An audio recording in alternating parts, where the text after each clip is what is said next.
Buenos días. Gracias por estar presentes en la séptima sesión virtual de la UN-GGIM Américas. Antes de comenzar, quisiera dar algunas indicaciones sobre la plataforma. Para quienes tienen en su plataforma el botón en la parte inferior de Request to Speak, pueden presionarlo para solicitar la palabra durante las sesiones de discusión y también pueden seleccionar el idioma inglés, español o piso. También pueden escuchar el piso y otro idioma y asegúrense, por favor, de seleccionar el volumen adecuado para su plataforma en cada idioma. A continuación, cedo la palabra a Paloma Merodio, presidenta de la UN-GGIM Américas. Muchas gracias, Eric, y muy buenos días a todas y a todos. Es un honor para mí estar aquí dándoles la bienvenida a esta primera sesión virtual de UN-GGIM Américas. Saludo muy cordialmente a todos nuestros colegas que desde distintos puntos de las Américas el día de hoy se reúnen para continuar con los trabajos del comité. Como siempre, mi más profundo agradecimiento por su compromiso y entrega a estos trabajos. Ya hace unos días, en la 10ª sesión de UN-GGIM, pudimos presentar un reporte de los avances de este comité regional y realmente es un placer y un honor para mí pertenecer a este grupo de talentosos expertos en materia geoespacial que ahora con la situación que estamos viviendo en la pandemia han demostrado el poder de la información para este tipo de desastres. Así que pues les doy la más cordial bienvenida a todas y a todos. Me hubiera encantado recibirlos en Aguascalientes. Esta sesión estaba planeada para que no fuera en la Ciudad de México como usualmente lo hemos hecho. Esta vez queríamos llevarlos a la sede del INEGI, a Aguascalientes, a conocer las instalaciones y probar un poco del sabor de esa ciudad. No será de esta manera, pero esperemos que en estas sesiones, que aunque van a ser un poco más cortas, podamos intercambiar y podamos sentir lo importante y lo relevante del trabajo que hemos venido realizando como región. El día de hoy tenemos una agenda, como ya lo decía, de 2 horas. Vamos a, en primera instancia, tenemos la presencia de Stefan Schweinfest, a quien ya veo aquí en pantalla y nos va a dar unas palabras de bienvenida y hará la puesta en escena para esta sesión. Después tendremos la conferencia magistral por parte de Alicia Bárcena, secretaria ejecutiva de la CEPAL, quien nos da muchísimo gusto tener por acá, dado que ha mostrado el compromiso y el liderazgo en los temas geoespaciales desde la Comisión Regional. Y después revisaremos 2 de los temas que tenemos en el ámbito global relativo a UN-GGIM. El primero, información geoespacial y servicios para desastres, un tema que no podíamos dejar fuera en esta sesión. Este tema estará a cargo de Simone Lloyd, copresidenta, soporte de UN-GGIM por parte del Grupo Global de Desastres. Y después tendremos la participación de Catherine Gevers, que es la copresidenta del Grupo de Integración de Información Estadística y Geoespacial. Ella estará presentando el marco global estadístico y geoespacial. Y después tendremos a nuestros colegas del ANE de Colombia, a Sandra Moreno, hablando de los avances en el proyecto MEGA y la versión 2.0. Una vez realizadas estas presentaciones, pasaremos a una sesión de discusión que será llevada a cabo por parte de Macarena Pérez, la vicepresidenta de UN-GGIM Américas, y esa será la primera parte de esta 7ª sesión. El día de mañana nos volveremos a reunir a la misma hora, en el mismo lugar, para seguir revisando los temas y poder avanzar en los trabajos del comité regional. Así que, pues, sin más preámbulo, le doy la cordial bienvenida a Stefan, que me da muchísimo gusto que nos hayas hecho el honor de acompañarnos hoy aquí en esta sesión, pero también te agradezco la presencia y el apoyo del secretariado en todos los trabajos que se han realizado durante esta semana. Realmente el equipo, Cecil, Greg y todos han sido increíbles, un increíble apoyo para la realización de esta semana en conjunto con Amerigeo y el Symposium que tuvimos los 2 días en el cual nos estuviste acompañando, Stefan. Así que muy bienvenido y muchas gracias por estar aquí.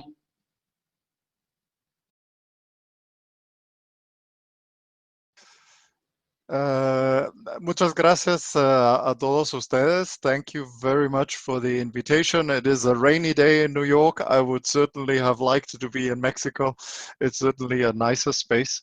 But in terms of virtual space, this must be the nicest virtual space in the whole internet, because I'm being introduced. I'm between two wonderful, competent, and strong ladies. Paloma introduced me, and Alicia will follow me. So this is certainly a super panel company in order to introduce this GGIM America meeting. I said at the beginning of the week that the most important word perhaps for this week for you was together. And I elaborated some ideas why geospatial information is such a strong integrative factor. And I just wanted to reprise that theme. There are different forms of togetherness. And here you really at least show two very good ones. One is togetherness between countries, that especially in a moment of crisis, the countries of the Americas have a long tradition of working together, and you are doing it again. So I'm honored to be part of this. And the second form of togetherness is togetherness of professional communities. And I wanted to really highlight that this week you have made a very special effort to bring different types of professional communities, the geospatial community, but also the statisticians, the Earth observation community, and all other professional communities that are relevant and partners in creating strong information infrastructures, that you have invited everybody into the room. I wanted to thank so many partners in the Latin American region. Of course, I mean, we have the strong support of INEGI Mexico, you, Paloma, but the whole institute. Then we have, of course, the strong team at CEBAL, ECLAC, starting with the very top, Alicia, Rolando, Alvaro, and Monica, and many others. And I really wanted to thank Alicia for her strong lead support. She has always been there for us as an information and data community. She was member of the United Nations Data Revolution panel. I think this is now 6 years ago. And I have had the pleasure of knowing you for many, many years, and knowing you as a very strong, calm, experienced leader in the United Nations. And I really wanted to thank you that despite your very, very high position, you have always had an open ear for the data community, because you do understand how important accurate and timely and information is for policy decision-making and any form of decision-making at all levels. Latin America is perhaps one of our most active regions. You have also a long history in the geospatial universe. There has been the geodetic work with SIRGAS. There's PIKE. There is GeoSur. There have been many initiatives, and there's a new one in the Caribbean region, and I'm always pleased when our partners in the Caribbean are also active part.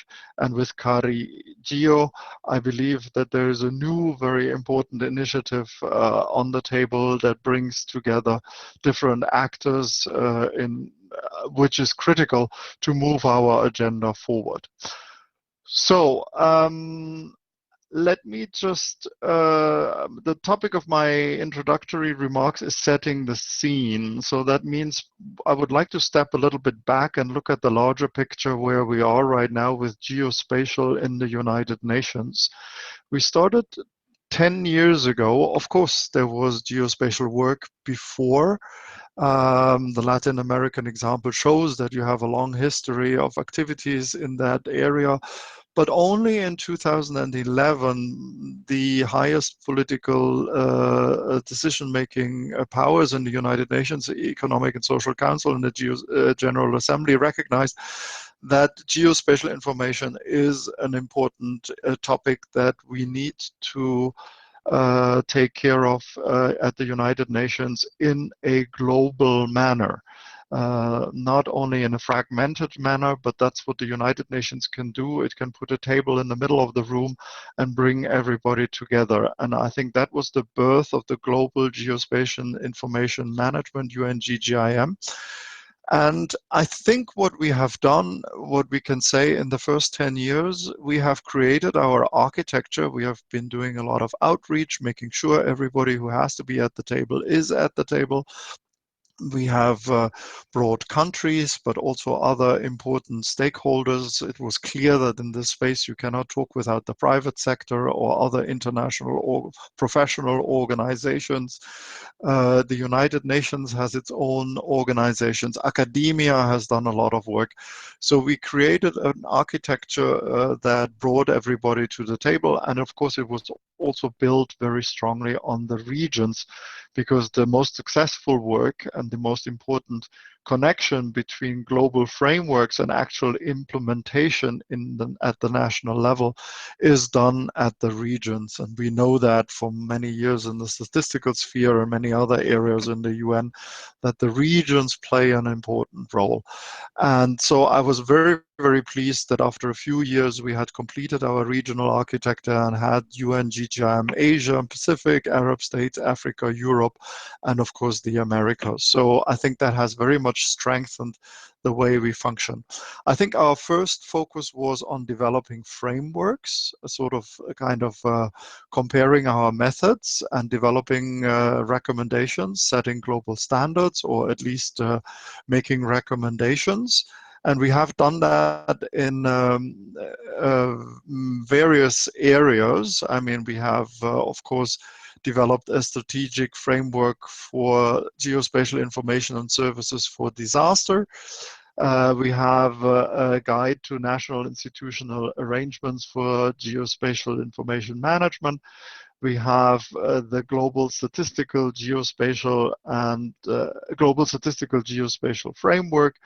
We have a framework for effective land administration and management, and of course we have a General Assembly resolution on geodetic reference frame, even though I'm not entirely sure that our friends, the ambassadors in the General Assembly, really fully understood what the geodetic details are that we adopted in this resolution. But I think it was a classical example that geodesy, in order to improve the information worldwide, we all have to work together to create a global geodetic reference frame. And this is why the UN is the appropriate home for our global geospatial information management efforts.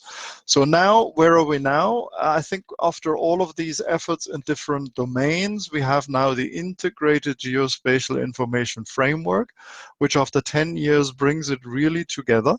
And I think we need to switch now from the discussion on frameworks and recommendations to implementation at the country level. I sometimes call it, now we have to move to GGIM 2.0.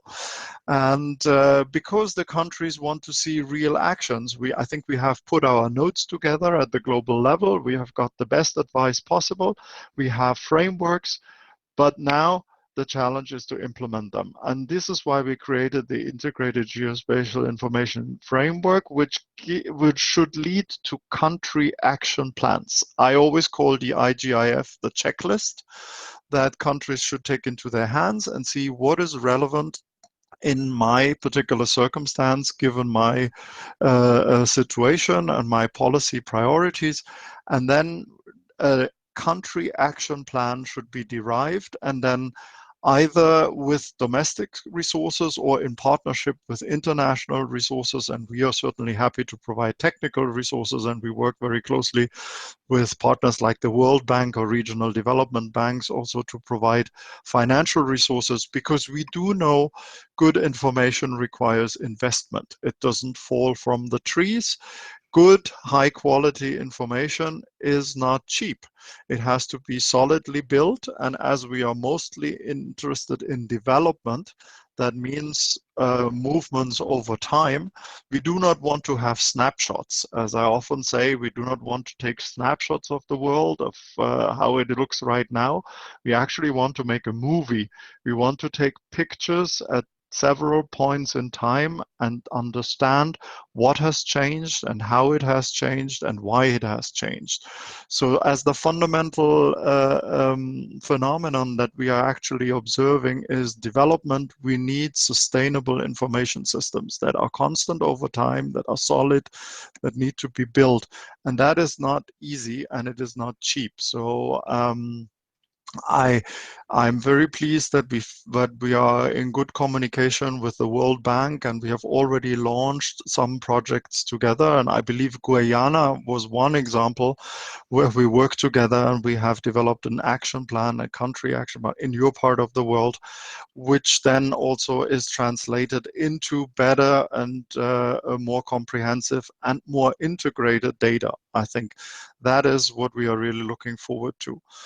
Now, at the global level, we are also struggling to have enough resources, but we have gotten two important contributions, one from China to establish a global geospatial knowledge and innovation center in Beijing. And many of you have been in China in Beijing and seen the infrastructure, because they invited us to the first World Congress in 2018 there. And in Germany, we have now a technical center of excellence on geodesy. So that will help us to work on our program for the global framework that the General Assembly has approved. So looking forward, this is where we stand. Where do we want to go? As I said, geospatial information is critically important for all areas that the United Nations is working on. I mean, it's not only peace and security, where we traditionally had maps. It's now also clearly the SDGs, the whole development framework that needs to be supported by maps. We know that in moments of disasters or difficulties like we have with COVID right now, the first thing we need is good maps. Who is affected? Where? Who is affected humanly? Where are the people? Where is the infrastructure? And when I talk about infrastructure, it can be economic infrastructure like factories. It can be social infrastructure like schools and hospitals. It can be environmental infrastructure like ecosystems that are potentially affected and destroyed by a disaster. And we need to know where that happens and what in order to mitigate and manage the consequences. So the information need is enormous, and we have to start building the capacity at the country level. That is our highest priority. That is my highest priority. That is where I want to commit my team, my effort. We want to be tireless over the next couple of years to implement all the excellent global recommendations and frameworks that we have developed that link us together, that let us compare our experiences, that let us speak to each other in one language. But now the challenge is to really do it on the ground. And of course, we cannot do it alone from New York. We need the help of all the governments, and in particular the regions such as yours. So that again is why I'm so grateful that I get this opportunity to talk to all of you today. So I wish you all the best for the remaining 2 days of this exciting week, which is now really focused on UN-GGIM Americas. And me and my colleagues and my staff are certainly with you all along. Thank you very much.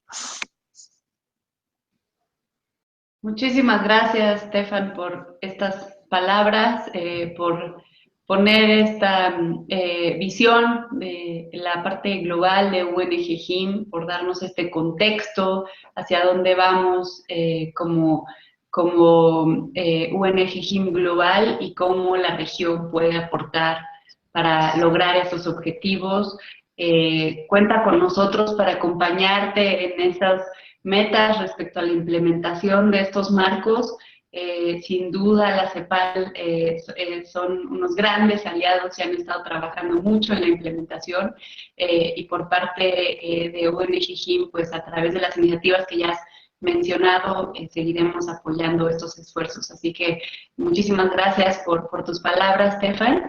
Y pues sin más, entonces pasamos ya a la conferencia magistral del día de hoy. Saludo muy calurosamente a Alicia Bárcena. Muchísimas gracias por estar aquí con nosotros, secretaria ejecutiva de la CEPAL. Ya habrás escuchado las porras que te echamos, Stefan y yo, desde un inicio, como nuestra gran aliada, gran apoyadora en los temas geoespaciales en la región. Realmente tu liderazgo ha sido muy importante para poder echar a andar muchos de los trabajos que hoy estaremos comentando en la sesión y también el día de mañana. Así que es un honor contar con tu presencia. Te agradecemos que hayas puesto en tu agenda espacio para comentar aquí con nosotros. Y también saludo pues a nuestro amigo Rolando Campo, que también nos acompaña, director de estadísticas de la CEPAL, pues un gran conocido de todos por su anterior paso por UN-GGIM, que nos da mucho gusto que ahora esté por allá en la CEPAL, lo cual nos ayuda mucho a redoblar los esfuerzos y hacer alianzas efectivas. Así que, Alicia, pues un caluroso. Bienvenida. Muchas gracias, querida Paloma. Realmente para mí es un gran honor participar en esta 7ª sesión de UN-GGIM Américas en el contexto de esta Semana Geoespacial de las Américas. Y quiero también reconocer tu gran liderazgo, querida Paloma. Desde tu llegada al INEGI se le ha dado una fuerza muy especial a todo este tema. Por supuesto, a Rolando nos lo robamos en CEPAL, lo cual también nos garantiza que vamos a continuar trabajando. Tenemos a Rolando Campo, a Mónica y a Álvaro, que han sido un equipo fantástico.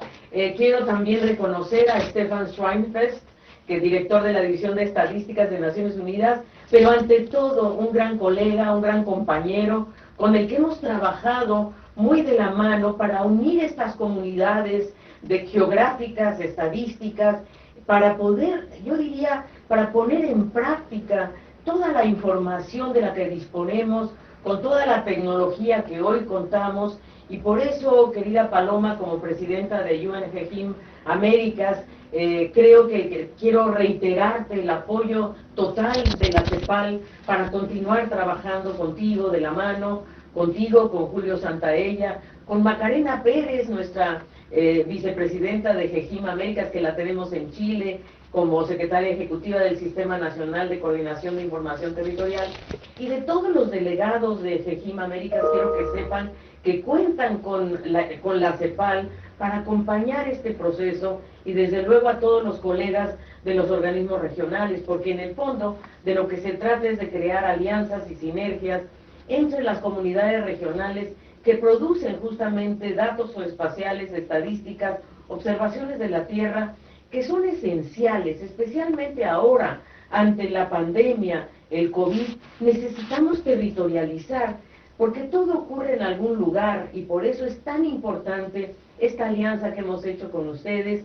Y hoy me voy a permitir presentarles a ustedes un poco lo que se ha hecho en CEPAL, ¿verdad? Por un lado, un diagnóstico económico, social, de dónde está la región desde el punto de vista de la pandemia, que eso es lo que CEPAL ha tratado de elaborar en los últimos meses, ¿verdad? Un diagnóstico preciso sobre el tema de la pandemia.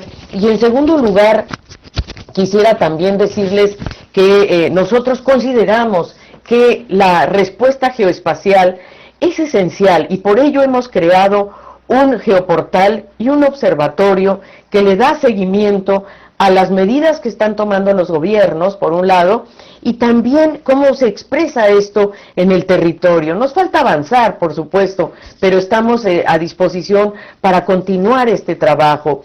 Y me da mucho gusto mirar la declaración que se ha hecho en la Semana Geoespacial, ¿verdad?, Better Together, Geospatial Information for Decision Making in the Americas, que realmente le da lugar a tres, yo diría, a tres grandes elementos que nos guían hoy día a nivel internacional, que es la Agenda 2030, el framework de Sendai para el manejo de riesgos y de desastres, y sobre todo el Small Island Development States Accelerated Modalities of Action, SAMOA. Y ahí me voy a permitir pasar al inglés, querida Paloma. Vamos a hacer esta presentación a dos voces y en dos idiomas. Eso va a ser muy, espero, dinámico también. Yo voy a pasar ahora al inglés porque me interesa dirigirme a los países del Caribe en particular, porque nosotros en CEPAL hemos tomado una decisión muy estratégica. Hemos puesto al Caribbean first. Toda nuestra prioridad programática está vinculada a fortalecer al Caribe. Así es que por eso, allow me to move into English. I hope the translators won't kill me, the interpreters who are doing a fantastic job. But I really want to give a message to the Caribbean countries, because we are working in particular in this initiative of Caribbean First. And of course we are focusing on Caribbean and also on Central America, because ECLAP wants to support basically small countries. We believe that our job now is to support technically and substantively both Caribbean with CariGeo, which Rolando is going to explain later on, and of course how to work more actively on the Central American. And I want to thank you, Paloma, because you have been very, I would say, very active and very supportive to this initiative with Central America and Mexico, which I think we can do it a lot. Also on the Data Cube, which is another very interesting initiative that we want to move on. Let me then say that this month is going to be a very important month. It's the General Assembly, and there's going to be a moment in which we are going to talk about the SDG moment, which is going to be a place where we are going to put the information together where we are in Latin America and the Caribbean in terms of the SDGs. And this SDG moment, I think, is very relevant for us to show what are the things that we have been able to pull together. So, as I said before, we are going to divide this presentation into an introduction of where are we in terms of COVID-19, and then what are the instruments that we're trying to develop in terms of geospatial information and the geoportal that I'm going to leave to Rolando Campos to present. The reason why I have to leave earlier, Paloma, and I'm sorry for that, is because on the other room, as you know, in the other virtual room, at 11:15, we're going to have a high-level meeting with the Caribbean. And precisely we're going to have the presence of the Prime Minister of Barbados and other Prime Ministers of St. Lucia, St. Kitts and Nevis, St. Vincent and the Grenadines. And we are very excited because I'm going to make sure that they also know what's happening in this room, because I believe that we do need the political support of our heads of state. But anyway, let me go immediately to the messages we have in terms of the COVID-19. First of all, I think this COVID-19 has shown very clearly the structural problems we have in the region, inequality and the culture of privilege in a way, and the asymmetries. And that's why geospatial information is so important, because it can show the asymmetries within the territories, both at the national level, inside and the subnational level, and of course at the regional and global level. And this is very important. Secondly, we know that the economy is going to fall tremendously in a synchronicity of 90%. Trade is going to fall almost minus 32% in the world, of course. And then in our region, we're going to have the worst construction in 100 years, more than a lost decade we're going to have. The crisis has been more intense and longer than expected, and therefore we do need active fiscal policies. But since the countries have very limited resources, we have to make sure that these resources are invested where it's most needed. And that's where geospatial information is crucial.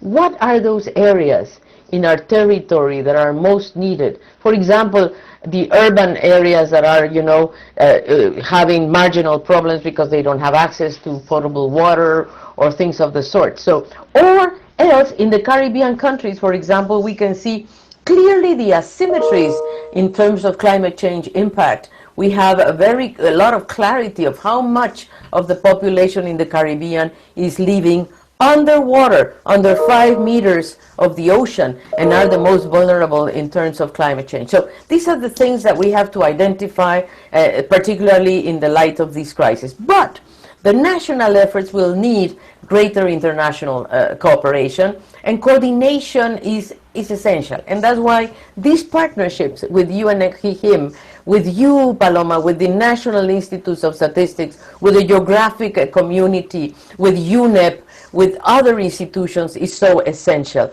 We definitely need this coordination. And I think the UN-GGIM global guidelines at the global level will, and at the country level, will be crucial for making this geospatial response a very, I would say, timely and useful for decision making. It's a valuable support to track and to monitor progress in the accomplishment of Agenda 2030, Samoa Pathways, and other plans.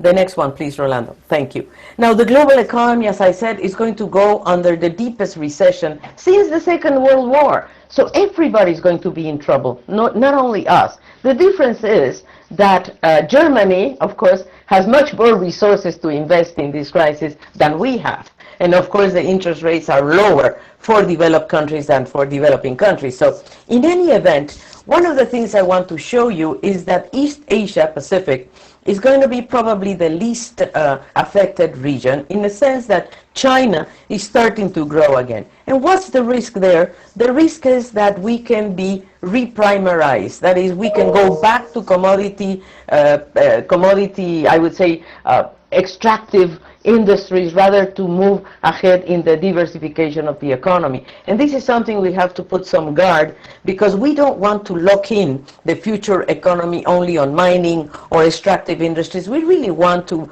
move ahead on industrialization and diversification. And in the case of Caribbean, we will be looking at that in a minute. Tourism dependency is one of the most important things. The next one, please. So, as I said before, this is going to be the worst crisis in a century. The region is going to fall minus 9.1% of GDP, and poverty rates are going to grow tremendously. We're going to probably go up to 231 million people in poverty and 98 million in extreme poverty. And as I said also, regional exports are going to fall, and particularly tourism. We're going to see that in a minute. And unemployment will also rise. Almost 44 million people are going to be unemployed. And high informality, 54% in average. And the closure of small businesses. This is something that is really important. Particularly service, micro and small and medium-sized enterprises are going to be most affected. And we need to identify which are the parts of the territory where they are most affected, to help them, to assist them in coming out of this tremendous crisis. The next one, please. So this is, of course, the disaggregated data, and you can see that all the economies are going to fall. All of them are going to have a contraction of GDP, with the exception of Guyana, and that's because of oil, basically. But the rest of the economies are going to fall dramatically in 2020. There are some expectations that it could be less impactful, but yet we have to make sure that we understand that this is really a very bad impact for all the economies, and more importantly for South American economies, with the exception, of course, of some of them that are doing quite better in terms of the pandemics, like Uruguay, who has very positive results in terms of managing the pandemics. The next one, please. Tourism. Look at the tourism. The collapse of tourism in the Caribbean economies. This is tremendous. Really, I mean, the Caribbean economies are so hardly hit. You can see the case of Bahamas. What is the you know, the importance of tourism in terms of exports? They represent almost 42% of exports in the Caribbean, and the weight of this is more or less over 35% of GDP. And employment. Employment, I think this is the most important thing. Look at the case of Antigua and Barbuda. You can see the graph here, how employment is going to be so hardly hit. So one of the areas that is going to be most affected is going to be definitely the Caribbean. The next one, please. The other thing that we have realized is that inequality is growing. Of course, we have a point of departure. We are one of the most unequal regions of the world.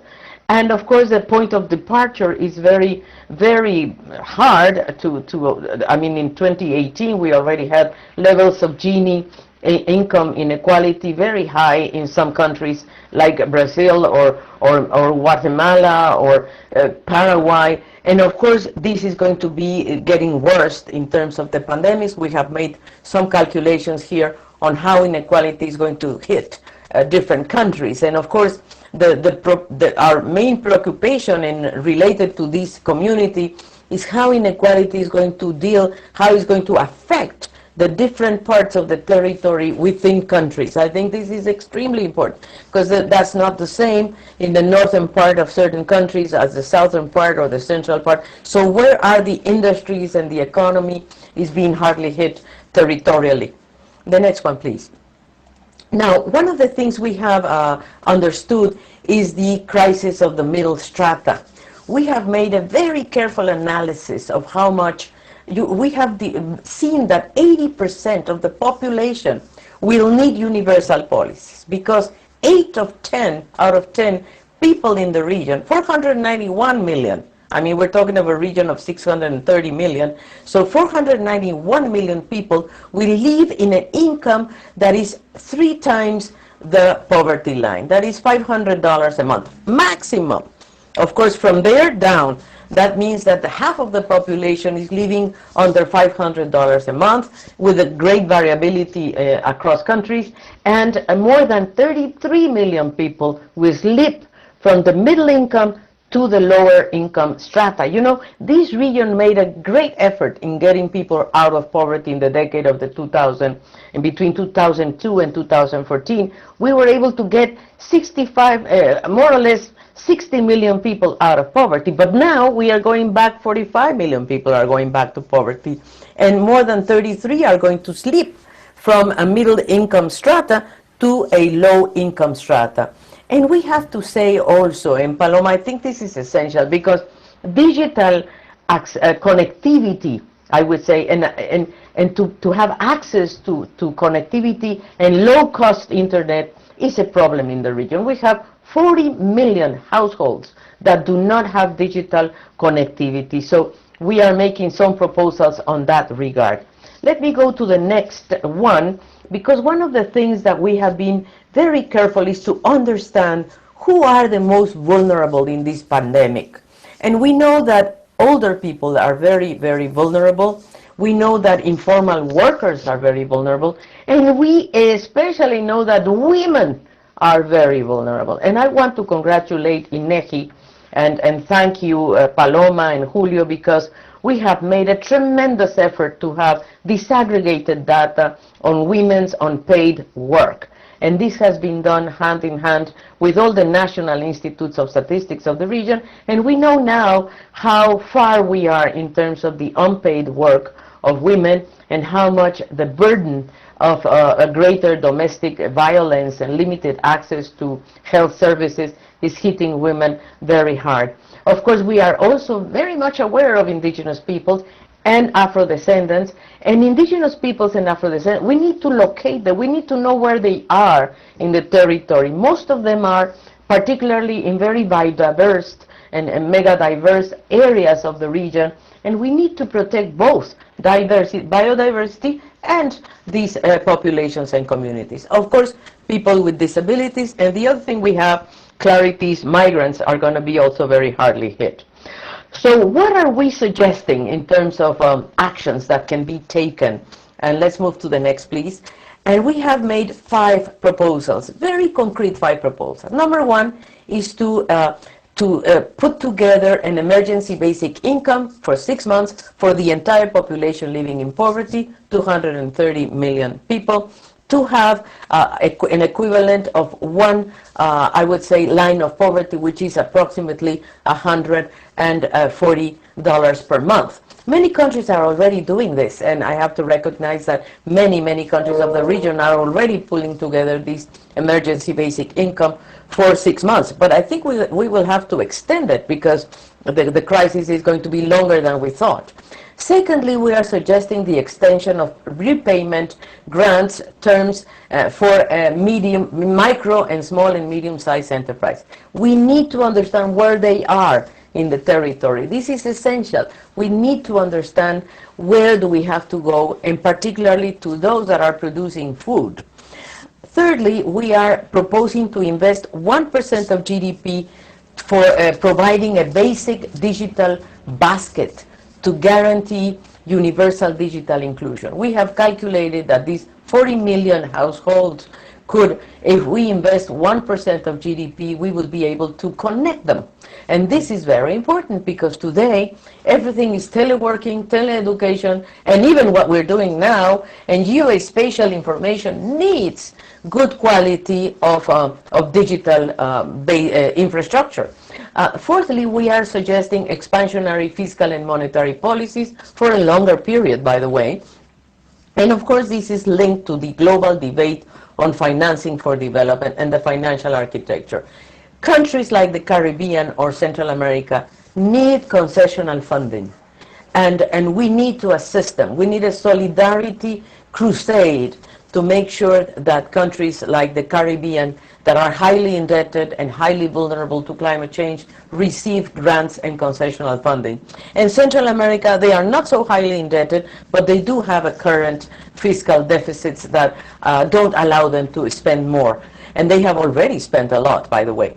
And of course, finally, the social and political compacts for universal, progressive, redistributive social protection.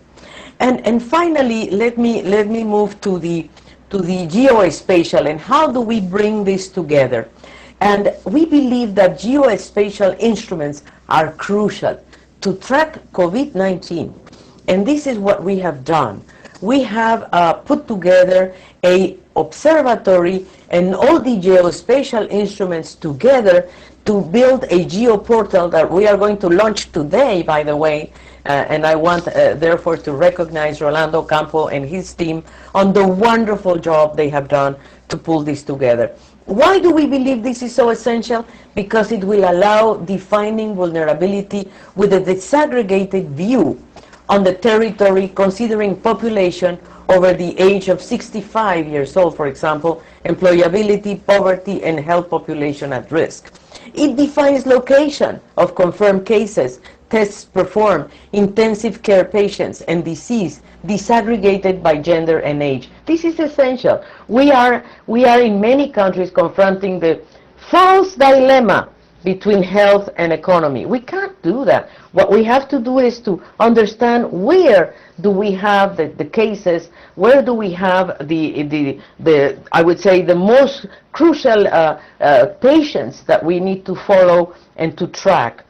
And of course, these geospatial instruments also provide us with the demographic information, as I said before, on which are those people that are most affected, and also we can disaggregate information in terms of education. For example, of these 40 million households that are not connected, we understand that we have around 33 million children and adolescents that do not have access to teleeducation, for example. So they are going to lose 1 year. So we are going to start 2021 with people that are poorer, less educated, more indebted, and angry. So that's why we have to pull all this together and allow monitoring to allow, I would say, a build back better, a recovery, a better recovery, a transformative recovery, and a sustainable recovery that addresses, I would say, vulnerability on the one hand, the adaptation needs, and of course, where we can combine statistics, data associated to business, to school, to labor, etc. Let me stop here, Paloma, because I have to move to my other room. I'm very sorry for that, but it's for a good cause. It's for a very good cause, and I'm going to bring the Caribbean community together to discuss the dilemmas of the COVID-19. And thank you, agradecerte. Thank you so much. Gracias, Paloma. Es un honor, un gusto. Y los dejo con Rolando Campo, que además es quien tiene la tarea de llevar esto adelante junto con la CEPAL. Esto es un compromiso de todo CEPAL, así es de que cuenten con nosotros. Muchas gracias y espero verte muy pronto.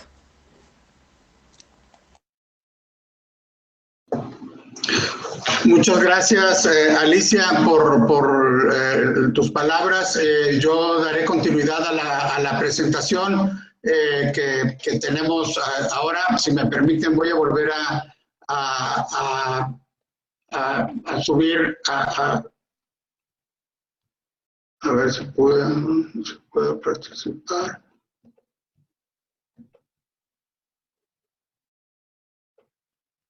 ¿Me escuchan? Sí, Rolando, te escuchamos. Perfecto, pues bueno, muy buenos días a todos ustedes, muchas gracias Paloma por la invitación. Yo voy a continuar con la presentación que estuvo haciendo nuestra secretaria ejecutiva y voy a darle continuidad dentro de la presentación. Como recordarán, después de hacer la breve introducción, Alicia, sobre la situación que está atravesando la región a partir de la pandemia, lo que voy a presentar es cuál es la colaboración entre CEPAL y GGIM Américas en estos tiempos de COVID, de COVID. Como ustedes saben, en un principio, tanto UN-GGIM Américas y nosotros en CEPAL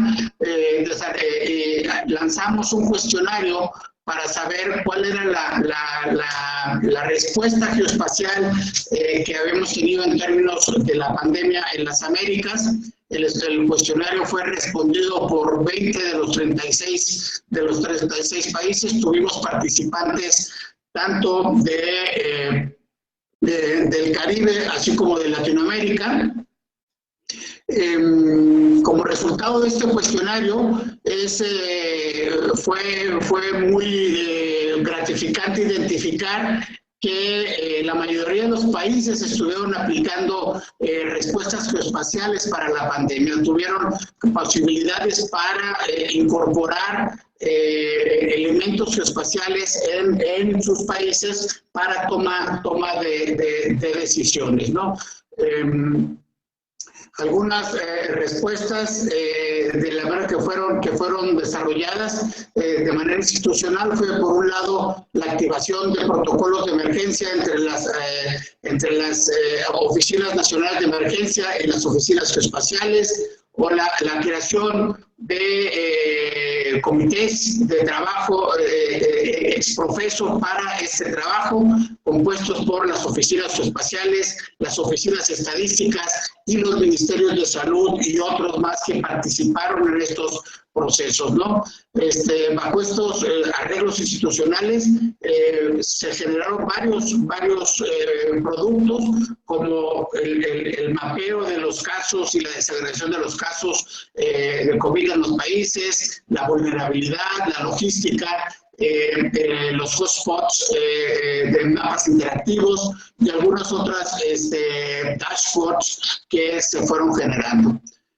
Aquí tenemos un poco la respuesta de algunos de los países que tuvieron y generaron sus geoportales para poder ir identificando qué era lo que estaba pasando y lo que está pasando durante este proceso de la pandemia y cómo se ha ido actualizando en cada uno de los países. Eso es información que pues, se ha venido presentando y a pesar de que tenemos pues todos estos apoyos y todo este desarrollo que tuvimos, la capacidad que los países tuvieron, capacidad de desarrollar y presentar en sus países, pues también sabemos, como lo comentó Alicia, pues tenemos algunos gaps, ¿no? En términos de data, de accesibilidad de los datos, de trabajo en equipo y capacity training, también el poder difundir y difuminar en los países y en los tomadores de decisión la importancia de la información geoespacial y también, por supuesto, algunos aspectos técnicos que tenemos que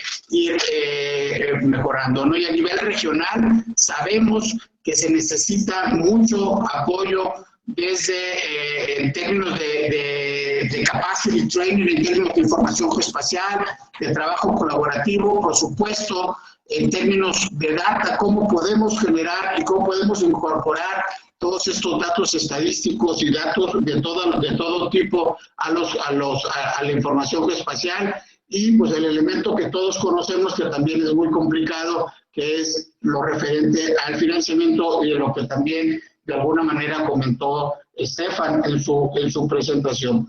La propuesta de CEPAL, la iniciativa de CEPAL es cómo poder apoyar desde la región, desde CEPAL a la región en términos de construcción de capacidades, de buscar en conjunto con las instrucciones de GGIM Américas y de todos los organismos internacionales un trabajo colaborativo para poder incorporar todos los datos y poder generar mayores sinergias en ese sentido con la información, desde la parte estadística, pero también desde la parte geoespacial en el término colaborativo. ¿Y cómo hacemos, cómo podemos hacer nosotros de esta manera la respuesta a esta pandemia de manera continua y sostenible?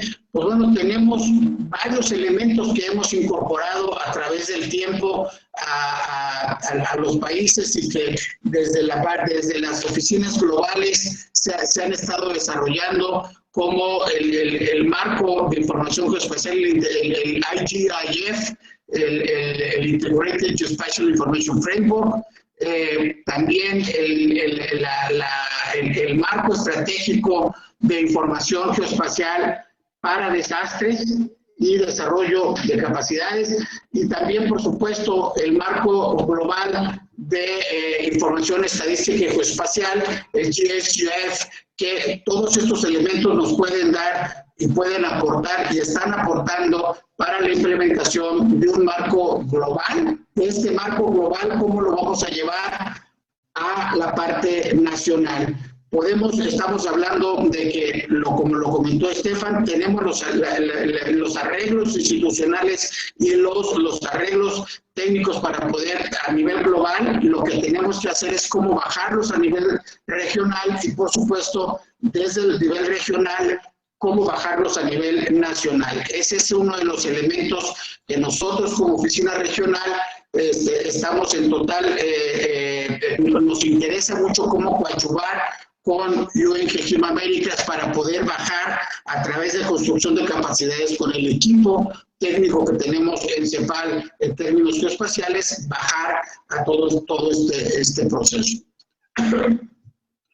Y en términos de información geoespacial, como lo comenté, ¿qué es lo que estamos haciendo nosotros en la región? Pues bueno, desde la llegada del asesor regional a CEPAL, que fue hacia finales de 2017, nuestro colega que todos conocen, Álvaro Monet, ha estado iniciando una serie de visitas técnicas a los países desde 2018, 2019 y 2020.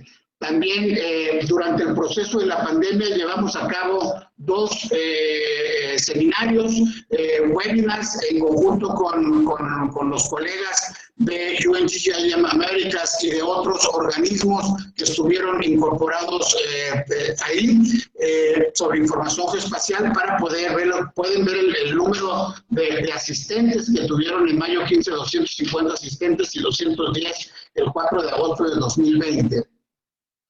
También estamos apoyando como Secretaría Técnica el proyecto que ya comentó, por un lado, Stefan, y que Alicia nos ha instruido, Alicia Bárcenas, la Secretaria Ejecutiva, ha instruido en que nos metamos a fondo en este proyecto para apoyar a los países del Caribe, el proyecto de Carigeo, que es la continuidad del proyecto de la infraestructura geoespacial que se llevó a cabo entre 2014 y 2017.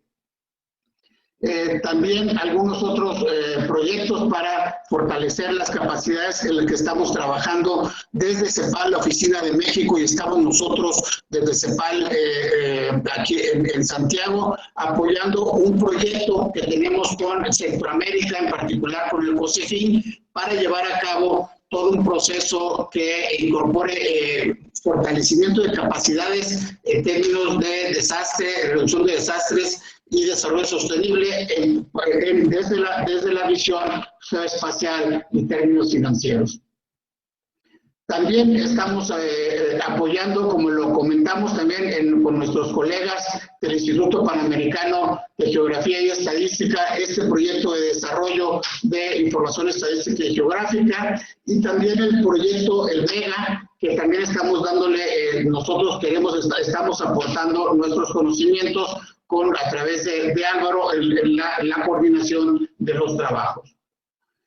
Déjenme nomás muy rápido para terminar presentarles el observatorio COVID que, como lo comentó Alicia, hoy acaba de tener una transformación. Originalmente estaba en la plataforma de ESRI y en ArcGIS, y ahora hemos cambiado la plataforma a open source, a datos abiertos, para poder darle mayor flexibilidad en este proceso y pueda ser utilizado sin ningún problema, ¿no? A raíz de una petición de CELAC, nos pidieron que generáramos en CEPAL un observatorio para ir midiendo qué era lo que estaba pasando en los países. Desarrollamos un geoportal en el cual tenemos la información de 33 países de América Latina y el Caribe, donde estamos incorporando todas las medidas que los países están tomando para poder combatir la pandemia y para poder aminorar los efectos de esta pandemia, ¿no? En esta tenemos ya, dentro de su contenido, ya hemos generado más de 7 reportes especiales y también reportes con algunas de las agencias, con la Organización Internacional del Trabajo, con el FAO, con la Agencia Panamericana de Salud, con UNESCO, con UN-GGIM, y tenemos una serie de elementos que también están incluidos en este observatorio. Estos son todos los productos que hemos entregado, están disponibles en la página de CEPAL y en particular en el observatorio COVID-19.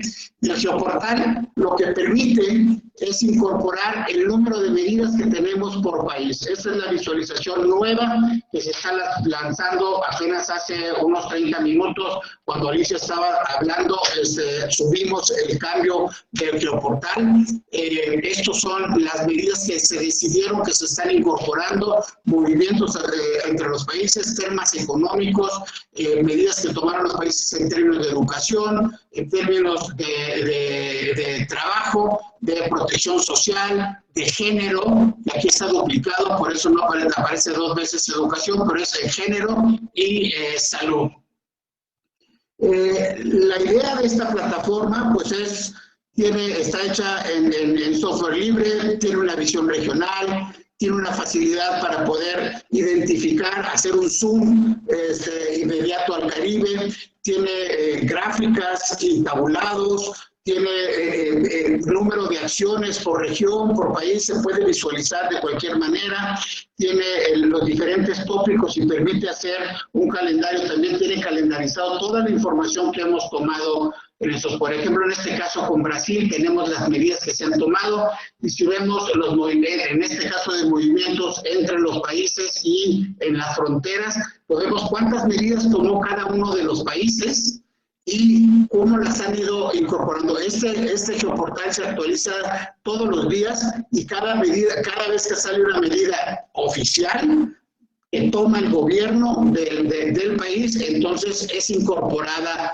a este geoportal. Todo esto es alimentado a través de las oficinas de los residentes, de los country residents, de las oficinas de país de Naciones Unidas, que ahora les llamamos country residents, y también de todos nuestros colegas de las oficinas de CEPAL que tenemos desplegadas en el territorio de América Latina y el Caribe. Esta es una desagregación de cuál es la medida, el tipo de medida, cuándo se instrumentó, quién la instrumentó, y si tenemos alguna medida de la cantidad, cuánto fue la importancia en términos de pesos y centavos, lo tenemos aquí.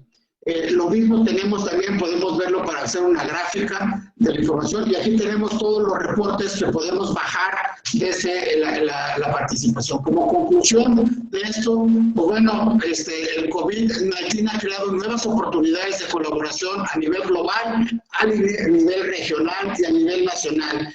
Tomemos esta oportunidad para hacer de la información geoespacial y darle un gran impulso a la información espacial. Hay una necesidad muy clara de mantener la colaboración a través, no solamente la colaboración que se ha dado en este proceso de la pandemia, sino cómo buscar hacer una vez que acabe esta pandemia, cómo darle continuidad a este proceso de trabajo y no echarnos para atrás, ¿no? La articulación entre gobiernos y tomadores de decisión de algunos otros sectores es prioritario. Y, por supuesto, la implementación de las guías que se han creado y se han desarrollado en UN-GGIM a nivel global, pues cómo tenemos que llevarlas hacia nivel regional y hacia nivel nacional, cómo podemos instrumentarlas, que es algo de lo que vamos a hablar el día de mañana en una presentación conjunta que haremos tanto la Oficina de GGIM Global y nosotros como CEPAL, ¿no? Entonces, y como lo comentó Alicia y Estefan, los dos, yo reitero que la información geoespacial es una gran herramienta y un gran soporte para el monitoreo de las acciones de la Agenda 2030 para el desarrollo sostenible. Yo con esto me quedo, una disculpa por tardarnos tanto, pero les agradezco mucho su atención. Gracias, y over to you, Paloma. Thank you, Rolando, and thank you for this wonderful presentation. I think that what we've seen today is really setting the scene for the big challenges that the region will face in the coming years and that we're facing now, given the pandemic. You have shown very clearly how geospatial information can assist and how we really need to work together in order to bridge the gap and help countries to overcome the challenges that we're facing. So I very much appreciate Alicia's presentation and also your participation. Rolando, thank you for being here. And I'm now speaking in English as well as Alicia, because I really want to give a warm welcome to Simone Lloyd, our next speaker. Simone will be presenting the disaster framework. She, as I said, she's co-chair of the global group from UN-GGIM on disasters, and she has been very active in this topic and also in all other issues of the region. So Simone, we're very pleased to have you here today. Welcome. And the floor is yours.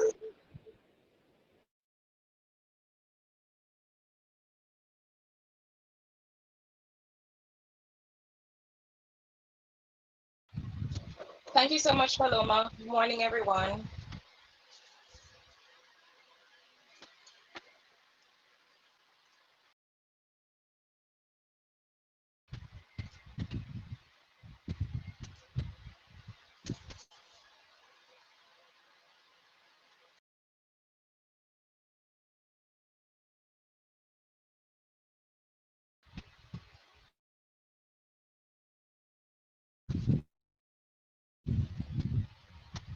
Okay, thank you so much for that greeting, Paloma. Morning, everyone. Special gratitude is extended to the Secretary of UN-GGIM Americas for facilitating this invitation to present on the work that has been executed by the Working Group on Geospatial Information and Services for Disasters, and the joint collaboration that has happened over time, and in particular, looking at how it is that work that has been done, how it relates in terms of the status of countries within the Americas region.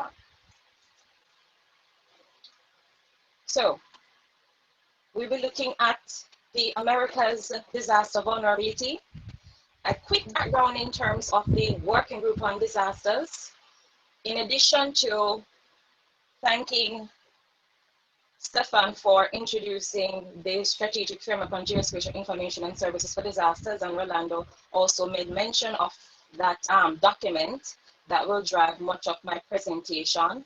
We'll also be looking at a status of the framework, and in particular the tool that was administered globally, and how it is that American countries within the Americas, how they stand in terms of the 5 priority areas.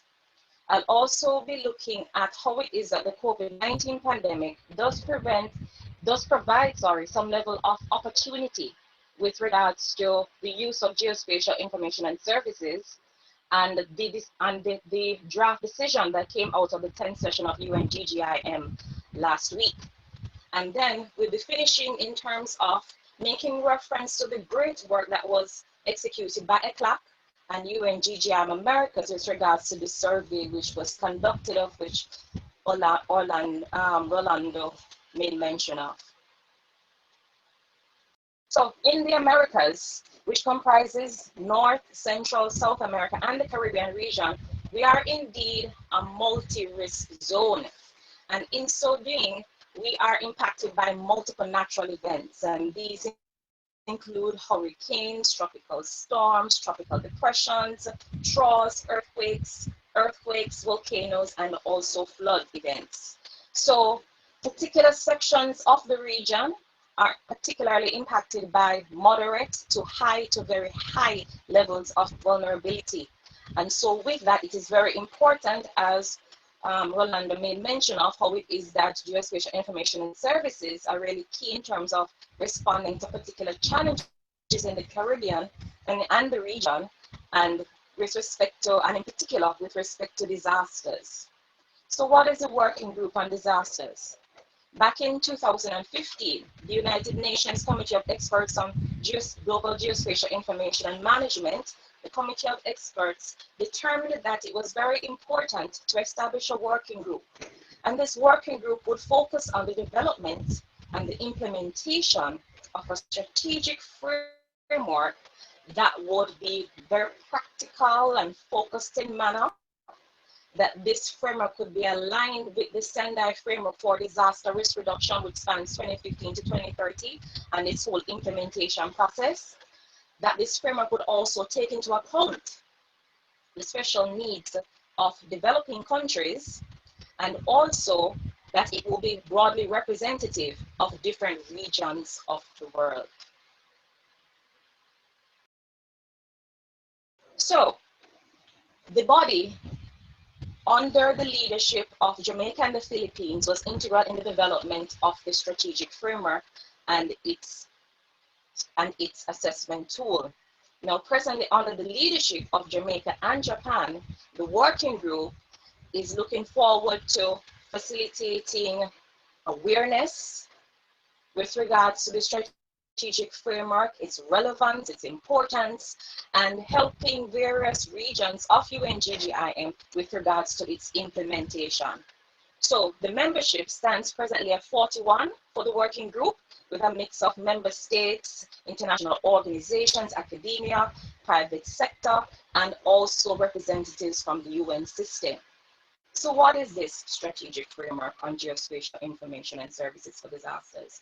So the document can be accessed from the UN-GGIM's website, and this is the URL. It's available in Arabic, Chinese, English, French, Russian, and also Spanish. So we welcome persons, if you have not seen the document as yet, to please access and make use of it, become aware. So the framework, as outlined in this document, it really encourages and it guides member states and other stakeholders involved in the whole disaster risk management and reduction arena with regards to the importance and making available and also accessible all quality geospatial information and services, and these are needed before, during, and after disaster events. So with that, with the use of these information and services and the whole drive with regards to the integration of that with statistical information, this should help member states become better informed, better understand, and to be able to really formulate policies and manage risks that impact disasters within the region.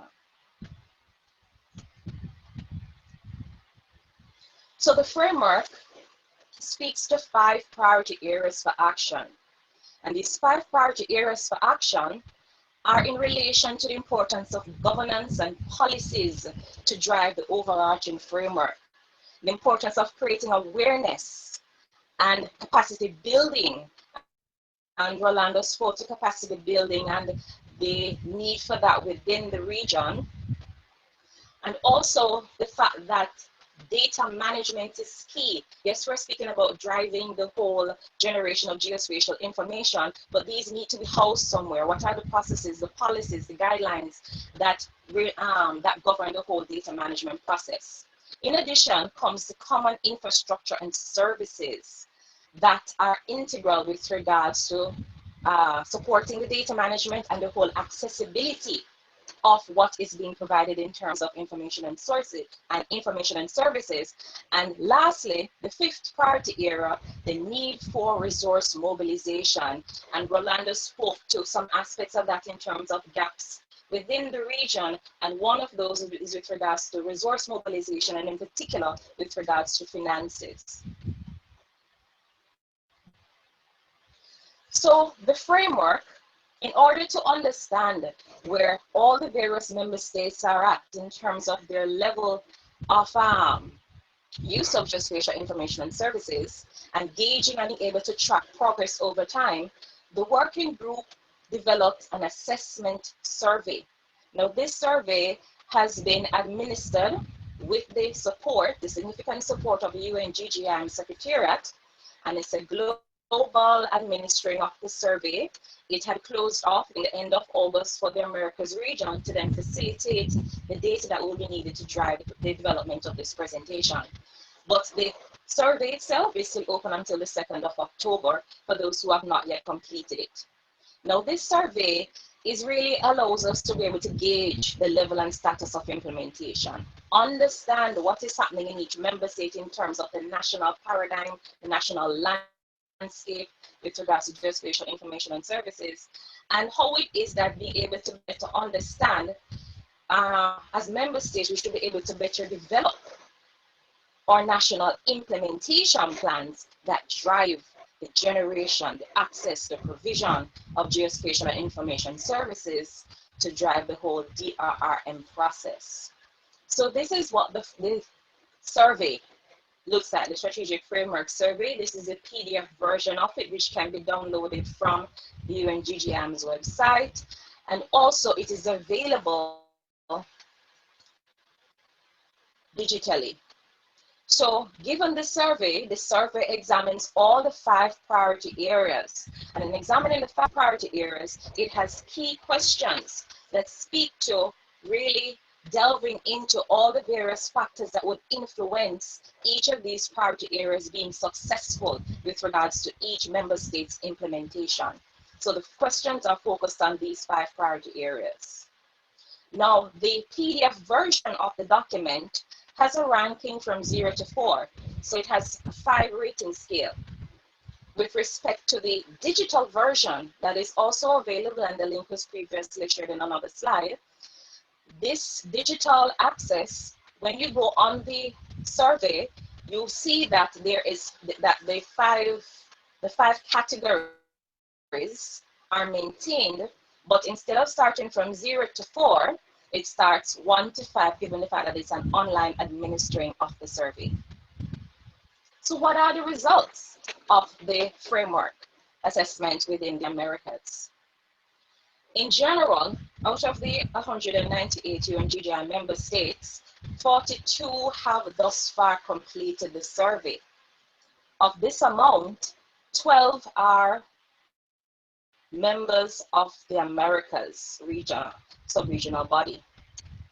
16 respondents were received from the Americas. So although the target is with regards to the information that is required for the survey being filled out by the geospatial and the disaster-related bodies, national bodies, it also invites private sector and other stakeholders in DRRM to also facilitate in completion of the survey, and with that, their support in terms of preparing national assessments because their contribution is essential. So we had a few respondents with regards to other players in the DRRM arena. So what were the results? We'll first focus on priority one. Priority one, which focuses on governance and policies and the importance of legislation and having national and local strategies that focus on making available and accessible all geospatial information and services across all phases of the DRRM. So there's a lot of focus on assessment and planning, institutional arrangements, the whole collaboration and coordination process, and importantly, the whole act of being able to monitor and evaluate. So in examining priority one in terms of governance and policies, we are going to be examining different aspects of it. We'll start with the political support. Now, of course, political support and buy-in is very crucial where this is concerned. Throughout the region, the Americas region, there have been a number of recent elections, and the importance of ensuring that there is sustainability in terms of the support of whichever government is in power is key to driving the whole provision of geospatial information and services. So what is the policy? What's the policy framework? What's the leadership? Is it a case whereby things are put in place with regards to implementing these 5 priorities for action? So given the results, 40% indicated that yes, some initial work has been done in terms of implementing within their country, and another 40% indicated that they have done a lot of work with minor tasks still needing to be executed. So 80% have started work and have done some work or have done significant work, and in addition to that, 7% have fully implemented within their country. With regards to financial support, this has been a crucial area with regards to governance and policies. Financial support is very crucial with regards to implementing these 5 priority actions. Stefan spoke to financial support with regards to his introductory presentation, so too did Orlando in terms of gaps within the region. So financial support is key in terms of the support of the government entities in providing funding or the seeking out of funding to fund these 5 priority areas. So 33% have significantly implemented these aspects of their framework within their country. 27% have started some work and still have some major tasks to complete. A champion is very crucial whenever it's a case we're looking about driving the whole geospatial focus, the whole geospatial goal. So who is this individual? Who is this organization? Have they been identified? All right, with regards to implementing these 5 priority actions. 33% have spoken to being significant in terms of implementing this with minor work still to be done, whereas 27% have indicated that yes, they have started, but still have major tasks that are still awaiting to be accomplished. Oh, I am so sorry. 33% were fully implemented, 27% with minor work to be done, and also 20% with regards to major tasks still awaiting. So with regards to governance and policies in general, we see that for all the 5 priority areas, the primary stage at which most entities, most member states are at is really with regards to category 3. Category 3 looks at the whole fact that the initiative is currently being implemented in their country, but still there are major tasks that are still awaiting to be done. Second to that would be many who have indicated they have done significant work with minor tasks awaited, and a few who have indicated on average 7% going up to 20% indicating that they have fully implemented these various government and policy areas. Now, awareness raising and capacity building is another key area. The need for training programs, the integration of research in terms of academic programs, etc., with regards to capacity building.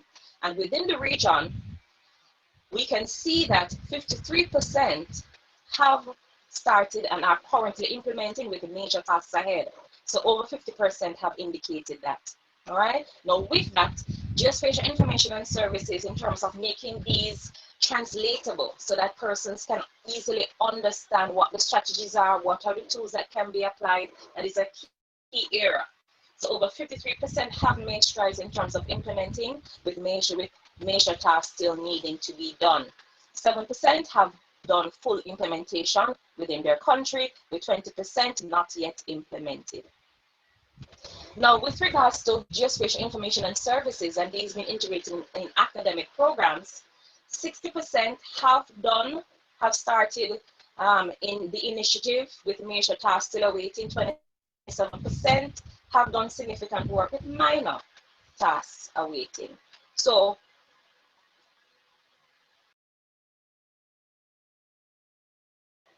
with that, with full implementation, and so with that, we see that significant strides are being made with regards to the whole integration within the academic programs. Only 6 and 7% speak to persons being, or member states being unaware or have not yet implemented this particular area within their member state.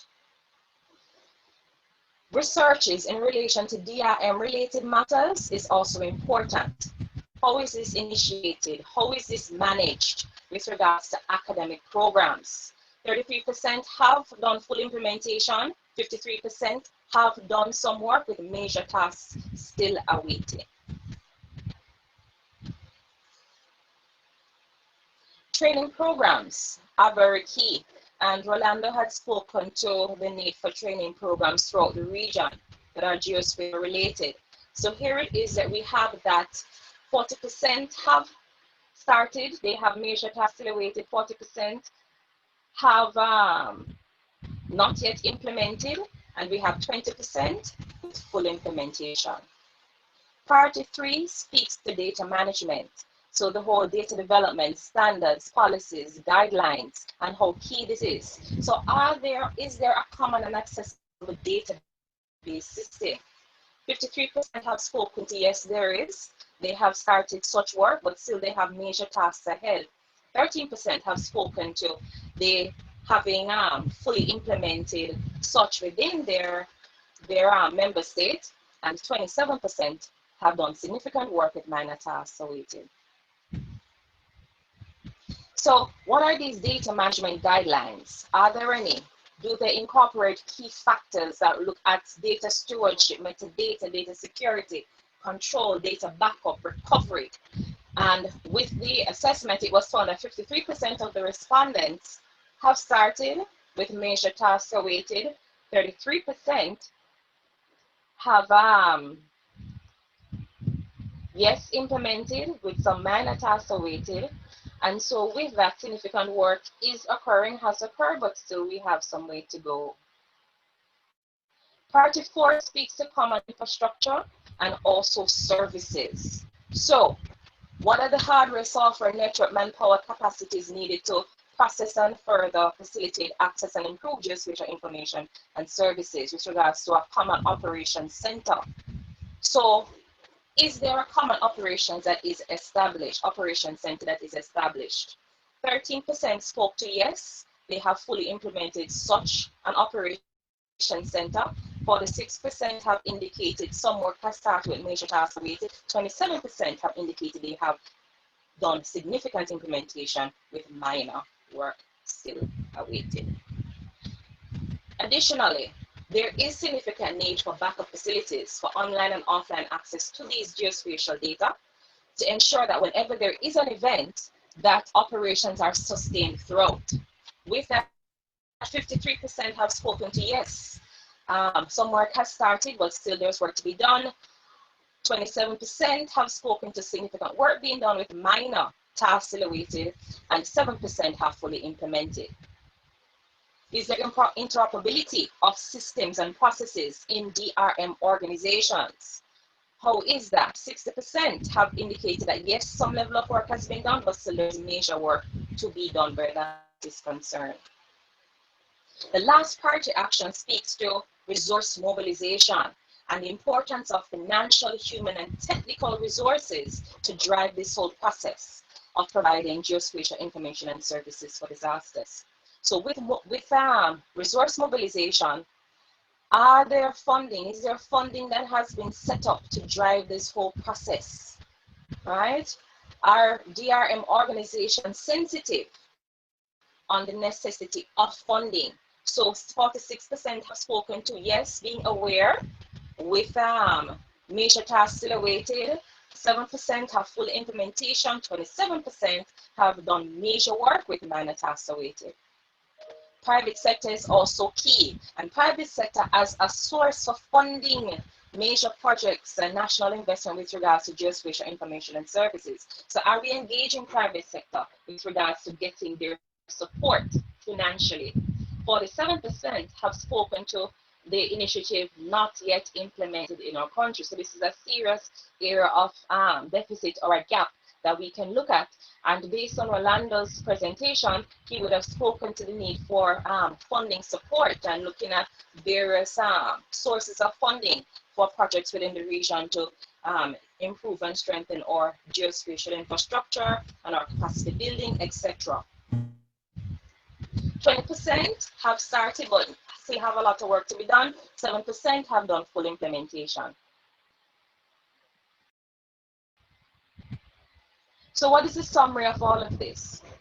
In the Americas region, it has been found that for priorities 1, 2, 3, and 4, we see that the initiatives, that significant work has started, but still there is major work that still needs to be done. Yes, there is progress, and the level of work that has been done would vary within each member state, but still there is much to be done.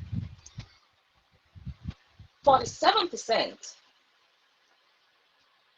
have spoken to, with respect to priority task number 5, priority action number 5, the fact that the initiative is not yet implemented in their country.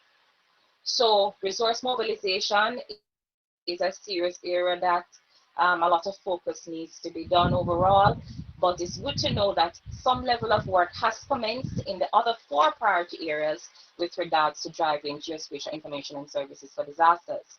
So what opportunity does COVID-19 present? It's the largest catastrophe. It can be considered the largest catastrophe, and it does provide an ideal opportunity to test and apply the strategic framework. In particular, it demonstrates the critical importance of access to available and trusted geospatial information, as was outlined by Rolando. And in particular, out of the 10th session of UN-GGIM, the draft decision 10/108 spoke to the UN-GGIM Working Group Disasters, encouraging member states to consider implementing the strategic framework, particularly given that the COVID-19 pandemic provides a unique opportunity for monitoring and tracking each country's progress across the 5 priority areas. So, based on all that Rolando spoke to, he would have concretized the fact that reliable, accurate, reliable, and timely geospatial information is really key for decision making, which is why the whole development of the geoportal would have happened, and why it is that this particular survey would have been developed. So Rolando presented on this major action that came out of the work of ECLAC and UN-GGIM Americas, the questionnaire on geospatial support to COVID-19. And special thanks to Alvaro for facilitating access to the results of the survey. Importantly, I'll be just highlighting a few key areas based on what were the findings of the survey. The fact that a number of different bodies were established to provide geospatial support for COVID-19.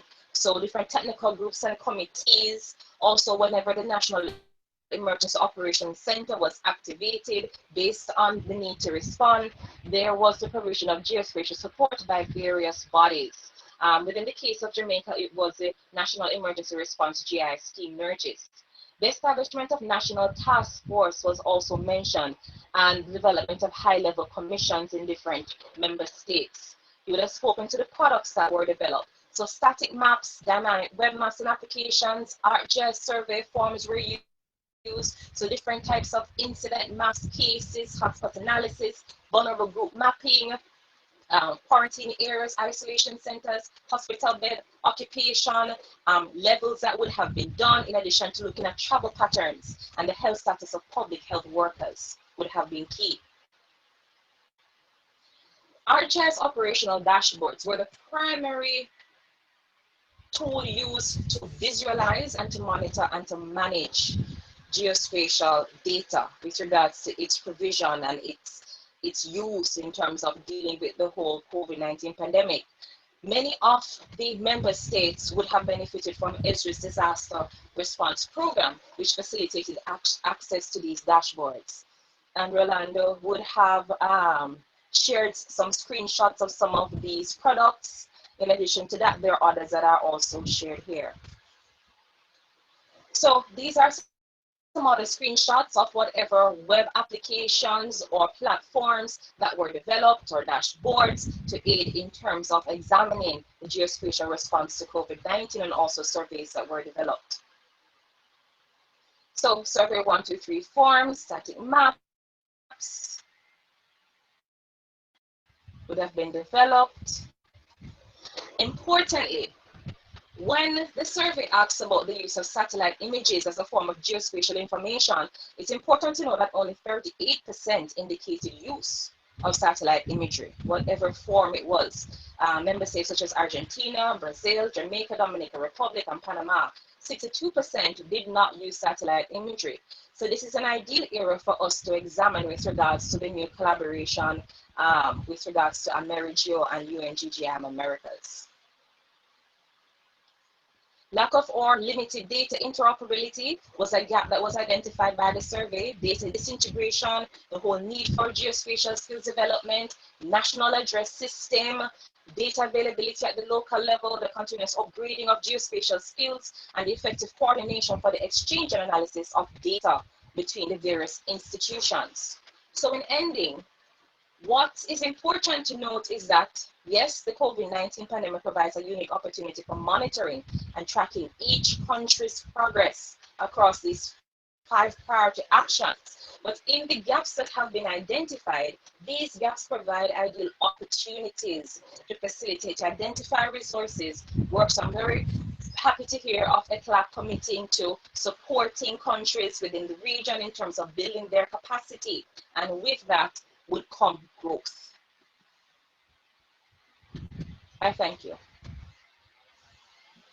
Thank you very much, Simón, for your presentation.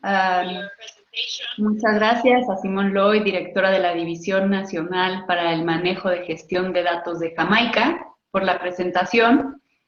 Vamos a continuar con la siguiente presentación para también dar espacio a la parte de discusión antes de cerrar esta sesión. Así que el siguiente tema es el marco global estadístico y geoespacial, o mejor conocido como el GSGF, y su implementación desde una perspectiva global. Para ello, me da mucho gusto presentar hoy a Catherine Geber. Ella es la co-chair o copresidenta del Grupo de Integración de Información Estadística y Geoespacial a nivel global. Willkommen, Catherine, wie geht's? Muy bienvenida. I think you'll need to speak in English because we don't have a German translation, but we're honored to have you here. The floor is yours. Thank you very much, Paloma. Thank you for the word at the floor, and thank you all for attending the 7th session of UN-GGIM Americas.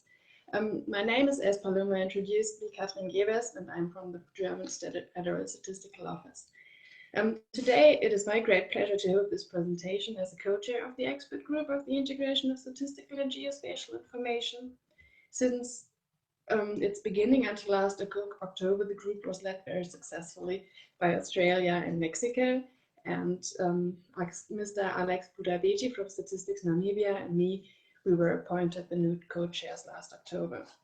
To start, I will provide a brief summary of the context of the expert group, and then I will give an outline on the current ongoing work, which is the implementation.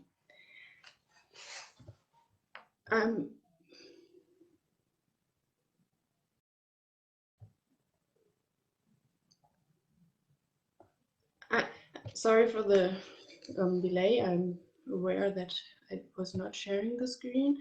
but I hope that now it is working. Let me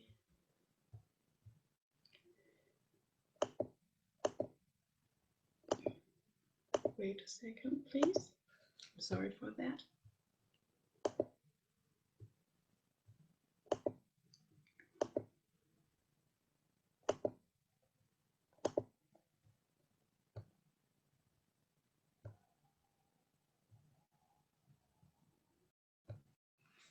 Here we go.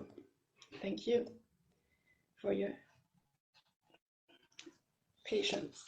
So, as I said, I want to start with the context of the expert group, the mandate of the expert group on the integration of statistical and geospatial information comes from both the United Nations Committee of Experts on Global Geospatial Information Management as well as the United Nations system. The expert also reports to both. It's active by both communities. It's an important area of mutual benefit. It is important to continue and strengthen that partnership between two professional communities which has been established now. The expert group has broad mandate to promote, support, and coordinate the integration of statistical and geospatial information globally. It was established with clear intention of developing a global statistical and geospatial framework. Successfully happened, such we are now focusing on guiding the implementation of the framework. The GSGF development has involved extensive international discussion and consultation, with strong participation from both national mapping and statistical agencies. What is the GSGF? It is a framework that enables a range of data to be integrated using location. The GSGF permits the production of harmonized and standardized geospatially enabled statistical data. The resulting data can then be integrated with statistical, geospatial, or information to inform and facilitate data-driven decision-making. This informed decision-making will strongly support local and national development and global agendas, particularly with regard to the 2030 Agenda of Sustainable Development. This is also why this framework has already seen considerable interest in it, and we have already seen early adoption in many regions. This and the member states shows the framework's importance. It also emphasizes the need to continue to learn from these experiences around the world. From this experience, we will grow the framework along with the supporting material in order to share knowledge and also build capacity. We have the Global Statistical Geospatial framework, which is intended to be a living document. It is under the stewardship of the expert group. Through our wiki pages, we intend to continuously refine the Global Statistical and Geospatial framework. We aim to develop additional material to support national and regional implementation efforts and to provide a mechanism to support statistical and geospatial integration efforts. These pages are maintained. They are kept up to date through time. Besides, the glossary of terms and definitions and related vocabulary, which aid in the standardization of terminology and literature across communities, the work of the expert group is being documented there. You're welcome to have a look. Through the adoption of the GSGF by UN-GGIM and the 51st session of the United Nations Statistical Commission, the overall objectives of the expert group were broadly completed. This full endorsement opened phase 2 for us, which is the adoption and implementation of the GSGF by member states. Therefore, the expert group has revised its terms of reference and developed a work plan to guide its phase 2 activities, which were recently presented at UN-GGIM 10.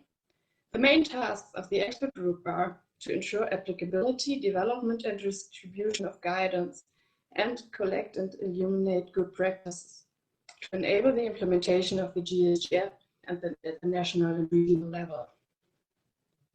With our work, we aim at the operationalization and implementation of the GSGF and strengthen the integration of statistical and geospatial information. The prevalence of the COVID-19 pandemic has further stressed the crucial role of the data to inform timely data-driven decision-making. More concretely, A communication strategy is being finalized to strengthen the communication of the work of the expert group with the regional bodies, other expert groups, and professional bodies in works relating to integration. The expert group formed task teams in order to develop guiding material on the implementation. Since the formation, each of the groups convened some virtual meetings. The task team on capacity building is led by Norway and Sweden, and it aims to develop guidance regarding the implementation and strengthening of statistical geospatial capacities in countries through fostering the coordination of capacity building activities. The task team is currently focusing on diagnosing the readiness of implementing the GSGF at the country level through a stock taking of national activities in statistical geospatial integration. A global survey on preparedness on the implementation of the GSGF aims to provide a global assessment on the preparedness for countries to implement the GSGF and identify challenges that prevent the implementation.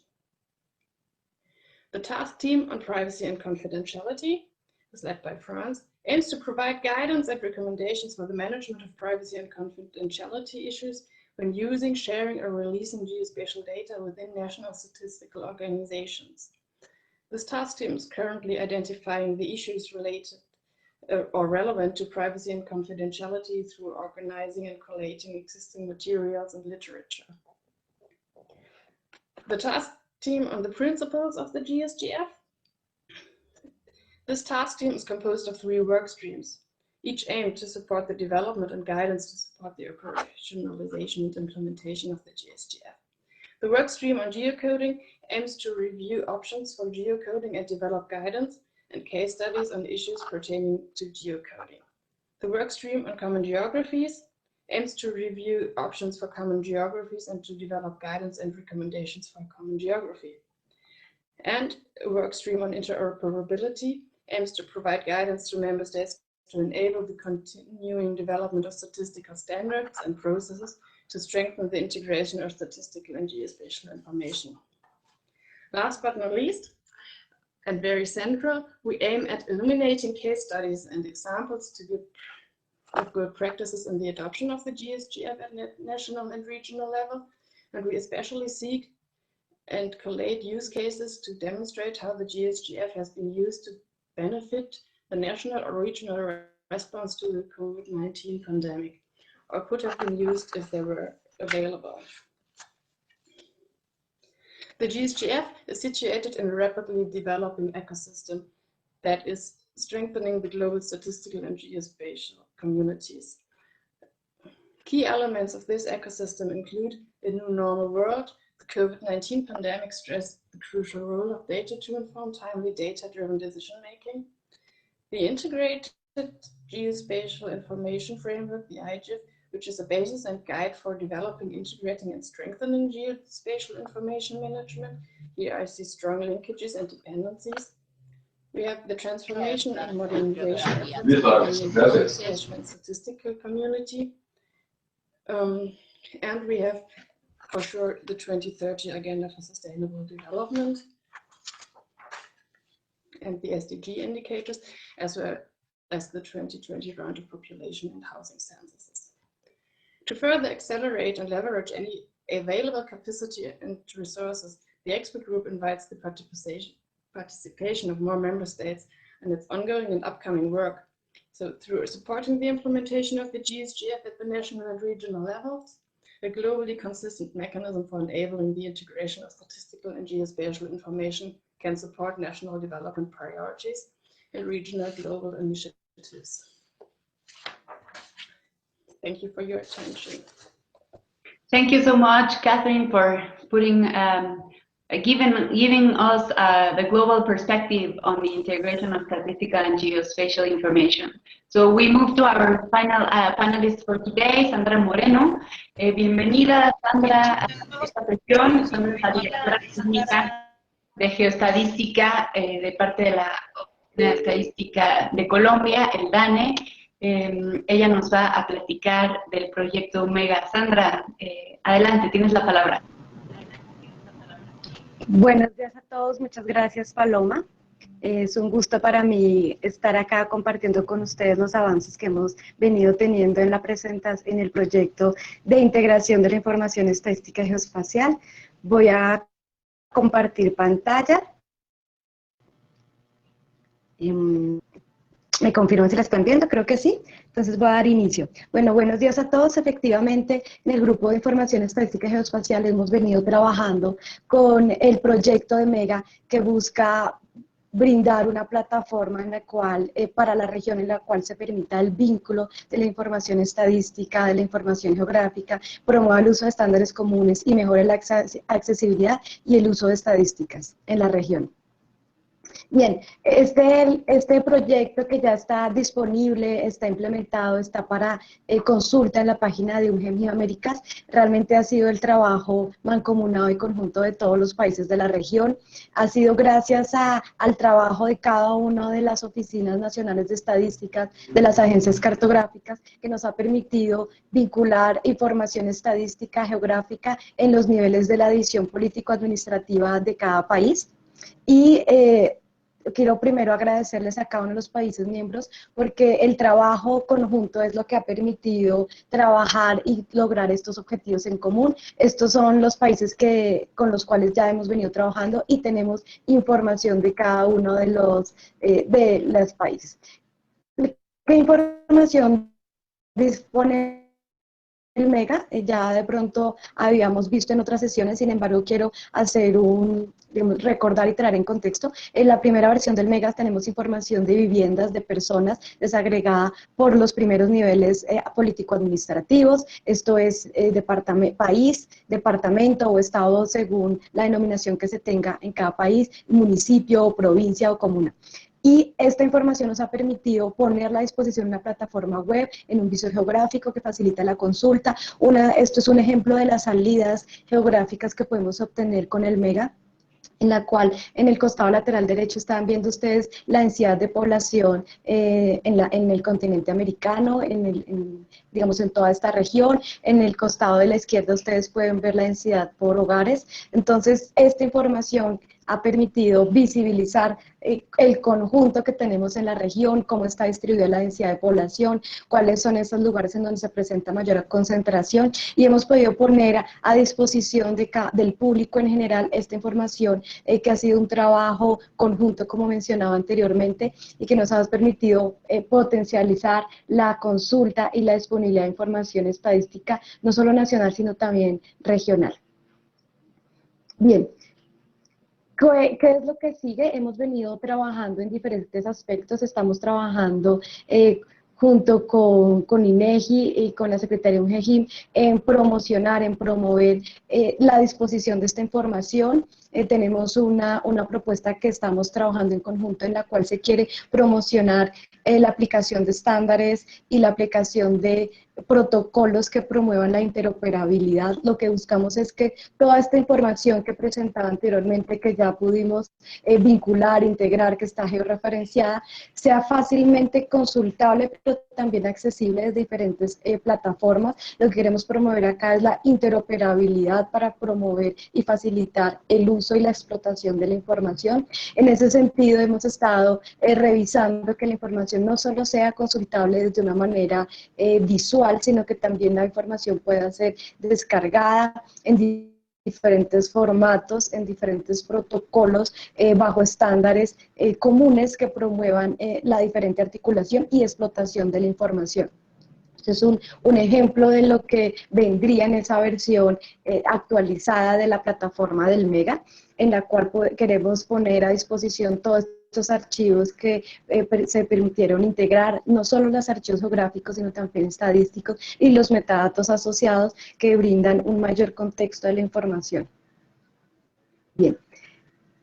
¿Cuáles han sido los hallazgos? Digamos, tenemos un reporte que ya también está disponible para consulta, para publicación, y es un informe de implementación del MEGA. Este trabajo ha sido un trabajo enorme con cada uno de los países y nos ha permitido identificar varios aspectos, promover varios elementos, entre ellos la importancia del MEGA ha permitido fortalecer la coordinación interinstitucional. Muchos países fortalecieron esas alianzas de trabajo articulado entre las oficinas de estadística y entre la agencia cartográfica, y esta inicia un trabajo que tiene mucho más potencial, que busca promover articuladamente entre estas dos agencias la integración de la información estadística y geoespacial. Adicionalmente, el MEGA ha promocionado el uso de estándares comunes en la región, sobre los cuales es factible utilizar códigos comunes, metodologías asociadas a metadatos estandarizados. Entonces acá también vemos un potencial trabajo que debe seguirse fortaleciendo en el uso de estándares comunes, de áreas geográficas comunes que nos permitan disponer la información no solo a nivel, como comentaba, nacional, sino también regional.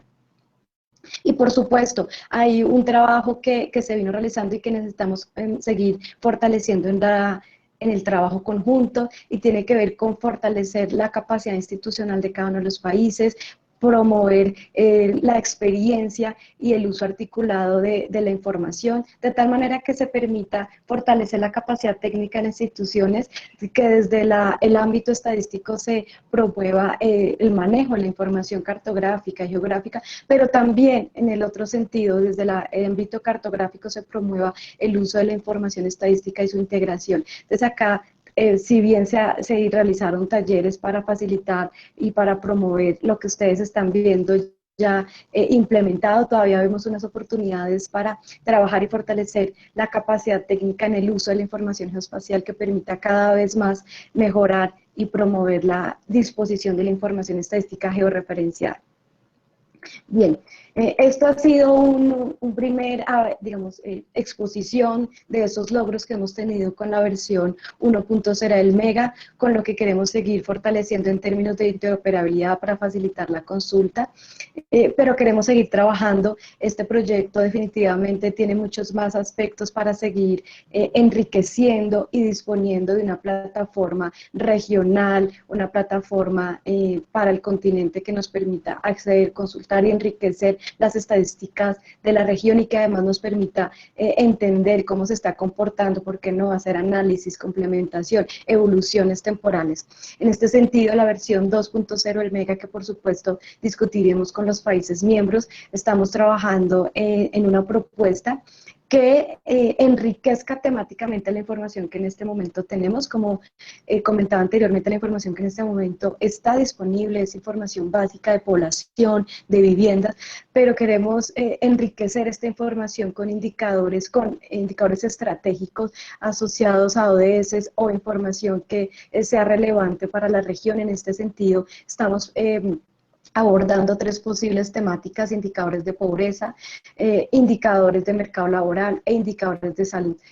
Lo que sigue acá es, por supuesto, un trabajo articulado con cada uno de los países, un diagnóstico de la región para identificar cuál es el estado de estos indicadores, en qué nivel de desagregación se presenta, si están georreferenciados, y que nos permitan identificar cuál es el indicador adecuado para seguir trabajando y conocer y disponer en nuestra plataforma la información de la región. También hemos venido trabajando y queremos que en esta segunda versión del MEGA podamos vincular registros administrativos, información generada no solo por censos, que es la información que en este momento tenemos disponible, sino también porque la información de otras operaciones estadísticas como encuestas, y por supuesto trabajar de acuerdo a los lineamientos que se recibieron en la conferencia de CEPAL y que nos plantean también otro escenario de escenarios para enriquecer la información del MEGA.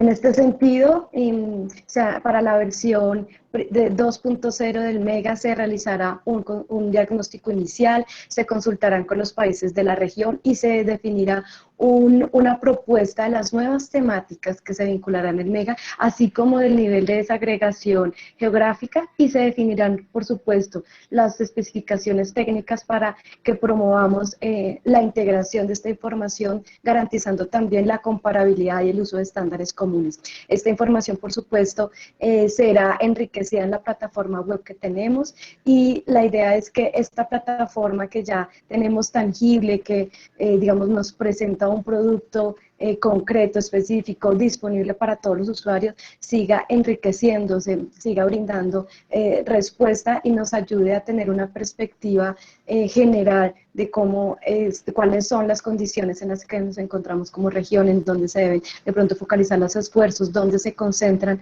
las principales aspectos de las características estadísticas de nuestra región.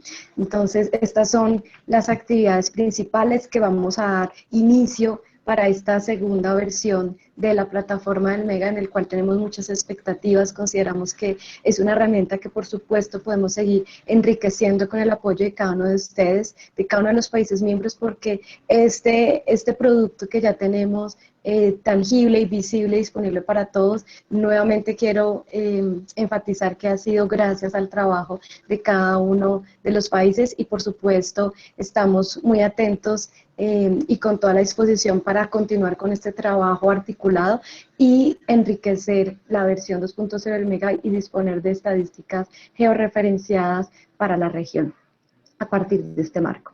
Muchísimas gracias a todos. Muchas gracias, estimada Sandra, por tu presentación y por la dedicación e impulso a esta tarea del Comité Regional.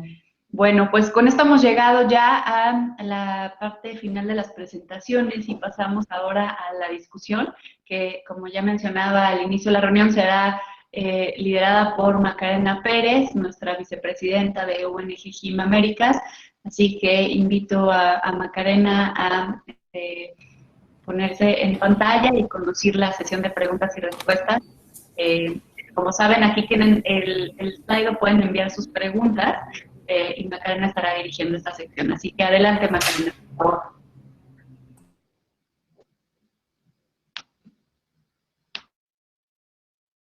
Casi tarde acá en Chile.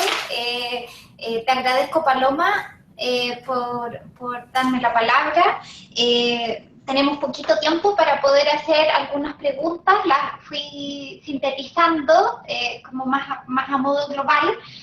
Tuvimos la perspectiva desde la institucionalidad global y regional, el contexto de trabajo que se está haciendo no solo para apoyar en el marco de la emergencia, sino que también para dar continuidad al trabajo que se ha venido haciendo desde el Comité de Naciones Unidas Global con el IGIF y con el marco integrado de estrategia para desastres que también nos expuso Simón. Voy a hacer algunas preguntas que se han hecho en el chat para CEPAL. Álvaro, no sé si tienes conexión para poder ir haciéndote las preguntas que están dirigidas a CEPAL.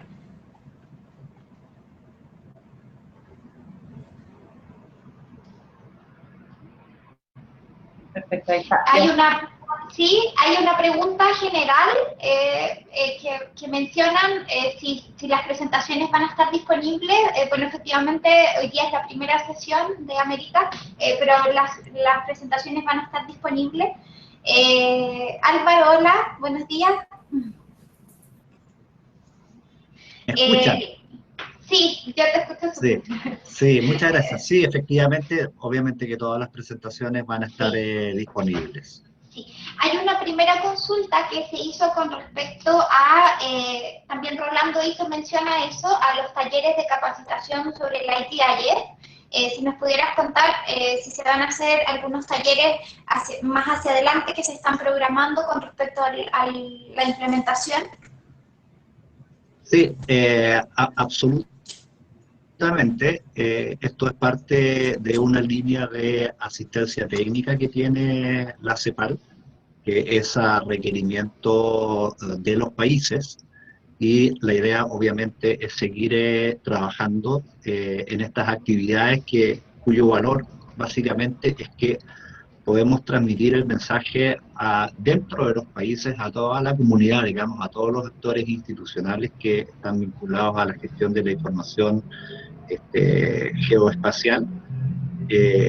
Y bueno, ahora que además está la guía de implementación como un documento de orientación que es muy rico en contenido, y también que tiene una propuesta de acciones completas, de acciones concretas, digamos, para poder implementar el IGIF. Se van a contar con más materiales y recursos para poder orientar la preparación de estos planes de acción a nivel nacional. Ok, muchas gracias, Álvaro. Una segunda consulta que se hizo a través de varios usuarios se relaciona con la plataforma que mencionaron. Se establece si es una plataforma distinta, según lo que mencionó Rolando de ESRI, es una plataforma de código abierto, y si existen algunas estadísticas de usuarios, o quizás van a existir algunas estadísticas de usuarios de países, o de descarga de información, de cantidad de información por países. Si nos puedes comentar respecto a la plataforma. Sí, es una plataforma de código abierto, que, como presentó Rolando, permite el acceso, digamos, y la visualización de las acciones que están realizando los países para enfrentar el COVID en distintos ámbitos. Y respecto a las estadísticas de acceso, no tengo los números en la mente, pero se está llevando a cabo, digamos, un registro de la cantidad de visitas, que lo puedo averiguar y compartir con posterioridad. Ok, muchas gracias. Hay una pregunta, la que acaba de llegar también para CEPAL, relacionada con cuál va a ser el apoyo a las organizaciones regionales. Me parece que en parte tú lo mencionaste con la respuesta, con la realización de talleres de capacitación, pero preguntan en el área de trabajo en gestión de datos relacionada con manejo e identificación de indicadores ODS. Si nos pudieras contar ahí cuál va a ser el apoyo o qué se tiene programado para más adelante.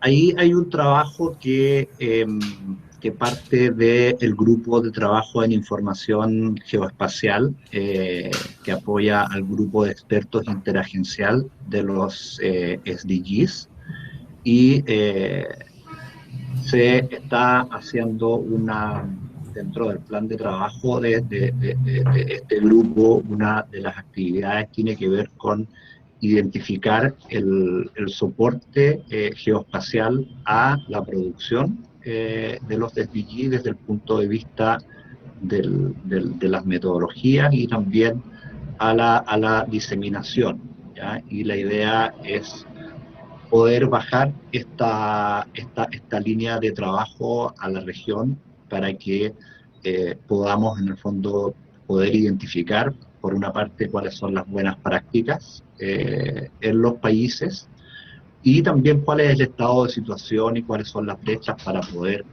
en el fondo, dar este soporte desde el ámbito de la información geoespacial a la producción de los indicadores.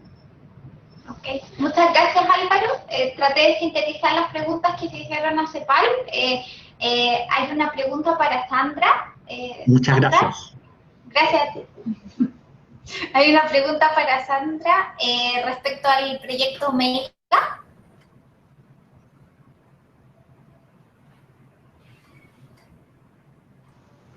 ¿Sí?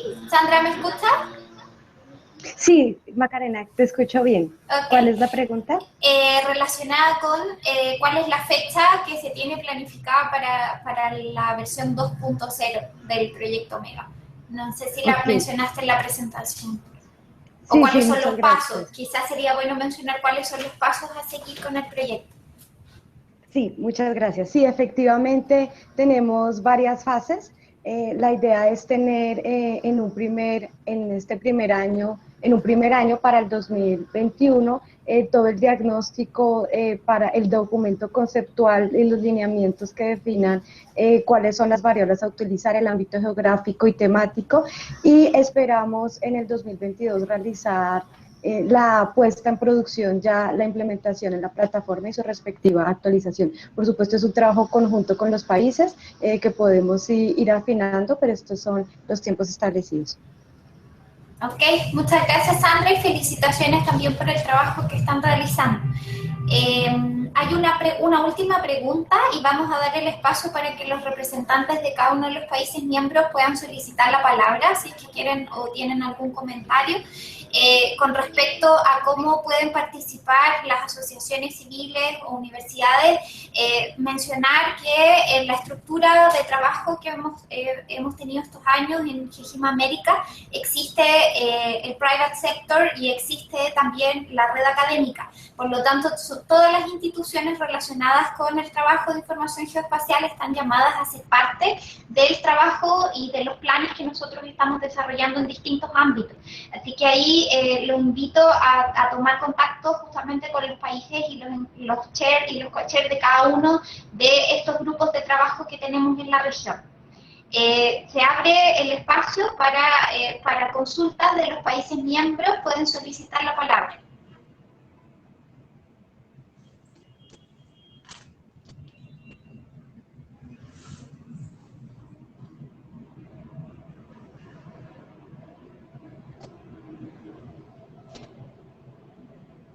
Isis, veo un comentario ahí, no sé si quieres que te dé la palabra. Isis Tejada.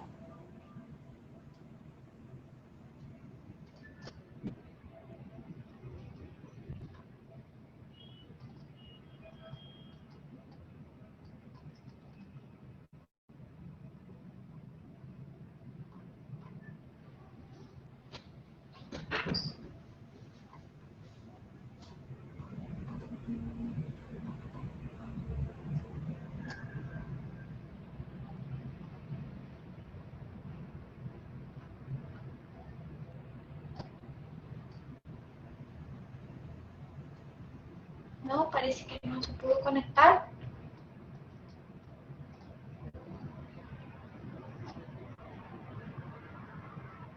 Ok, veo otro comentario. Le doy la palabra a Marvin Chaverri de Costa Rica, que también había hecho un comentario al inicio de la sesión.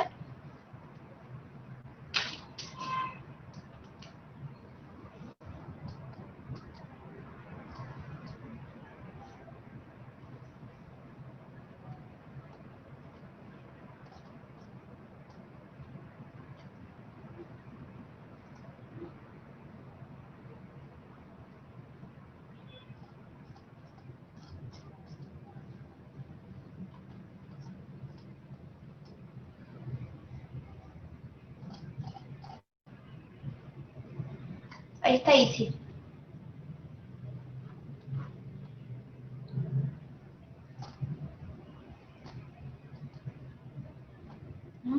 Hay también un comentario de Jesús Zuniaga, le doy la palabra también, tiene que solicitar la palabra a través del sistema.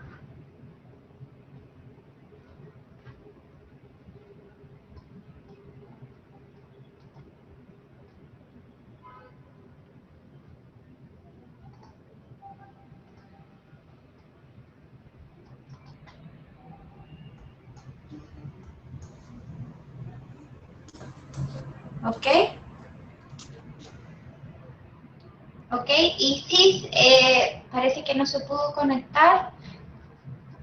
Bueno, voy a leer el comentario de Jesús Uniaga, de parte de CAF.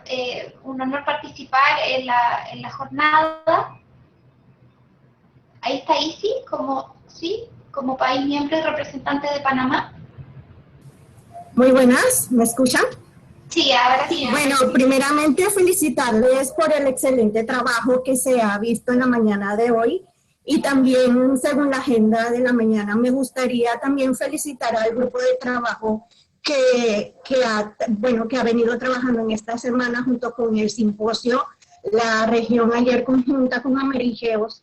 Y bueno, me gustaría también que luego de la presentación de todos los proyectos que es importante en la región, darle seguimiento y sobre todo nosotros como Panamá nos sentimos muy complacidos por el trabajo y la dedicación que nos han prestado en todos los proyectos de colaboración, sobre todo con el MEGA y con el Hub Centroamericano que vamos a presentar mañana. En este sentido, y para el efecto del marco integrado de información espacial, y con lo que acaba de presentarse PADI, creo que también es el sentir de Costa Rica, que ¿Cómo sería el espacio colaborativo? Ya nosotros recibimos un taller en el mes de marzo, como vimos en la presentación de Rolando, pero siento que luego las guías para nosotros se nos hace un poco complicada. En ese sentido, en el futuro, ¿qué se pronostica para la traducción de las guías que se van a utilizar en el marco? Ok, muchas gracias, Isis. Le hago la consulta a Álvaro de CEPAL.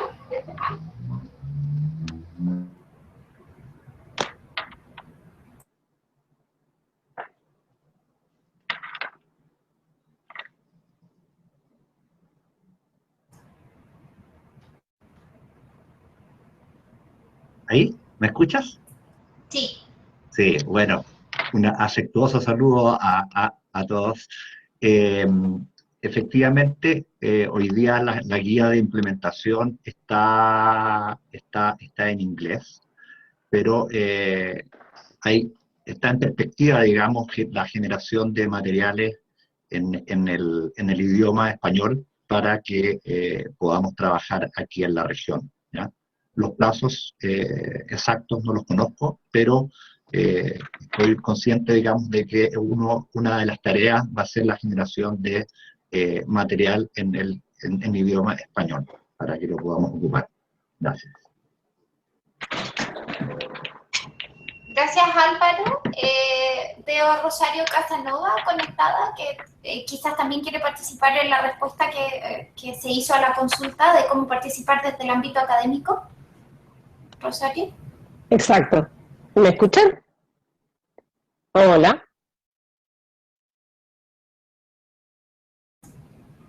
Hola, hola. Ahora sí. ¿Qué tal? Buenos días, buenas tardes, ahí estamos. Bueno, un placer formar parte, participar nuevamente. Sí, quería agregar algunos aspectos en lo que refiere a la participación y el rol de la academia. Por supuesto, aparte comentarle a Rigoberto Moreno, conocido profesor de México, que tenemos la red académica que por supuesto que es abierta a todos los centros de educación y formación vinculados. Eso con aspecto para que efectivamente se pueda asociar y se puedan vincular y podamos estar relacionadas, no solo a nivel de la identificación de cuáles son los temas y los aspectos que tenemos que cubrir desde la formación académica, sino también el tema de poder elaborar guías que estén alineadas y trabajos de investigación alineadas a las diferentes líneas que se vienen planteando de UN-GGIM, Américas en particular. Otro aspecto que también quería resaltar es la propuesta que tenemos del trabajo conjunto, que quienes estuvieron participando ayer lo pudieron ver, de trabajo conjunto con lo que es Amerigeo, perdón, tanto lo que es la conformación de un grupo de trabajo, sino pasos a seguir también para la formulación y alineados, también seguramente tenemos ahí una charla pendiente con Álvaro Monetti y Rolando, en el tema de poder afianzar líneas de investigación con el trabajo que ellos también vienen realizando vinculados a ODS y a diferentes propuestas. Entonces, eso también me parece importante, el vínculo con Amerigeo y también con la Academia de las Américas, que fue la plataforma que fue presentada el día martes, donde desde la Academia de UN-GGIM Américas también estaríamos colaborando para apoyar esta iniciativa, de manera de poder hacer accesible a toda la información para las diferentes plataformas, para los diferentes interesados. Entonces eso después veremos la forma, por supuesto que esto es un proceso, después veremos la forma de que pueda estar disponible y que se puedan acceder desde diferentes áreas de la red. Gracias. Muchas gracias, Rosario. Bueno, abrimos la palabra a los representantes de los países miembros, por si alguno quiere solicitar la palabra para hacer algún comentario o alguna consulta.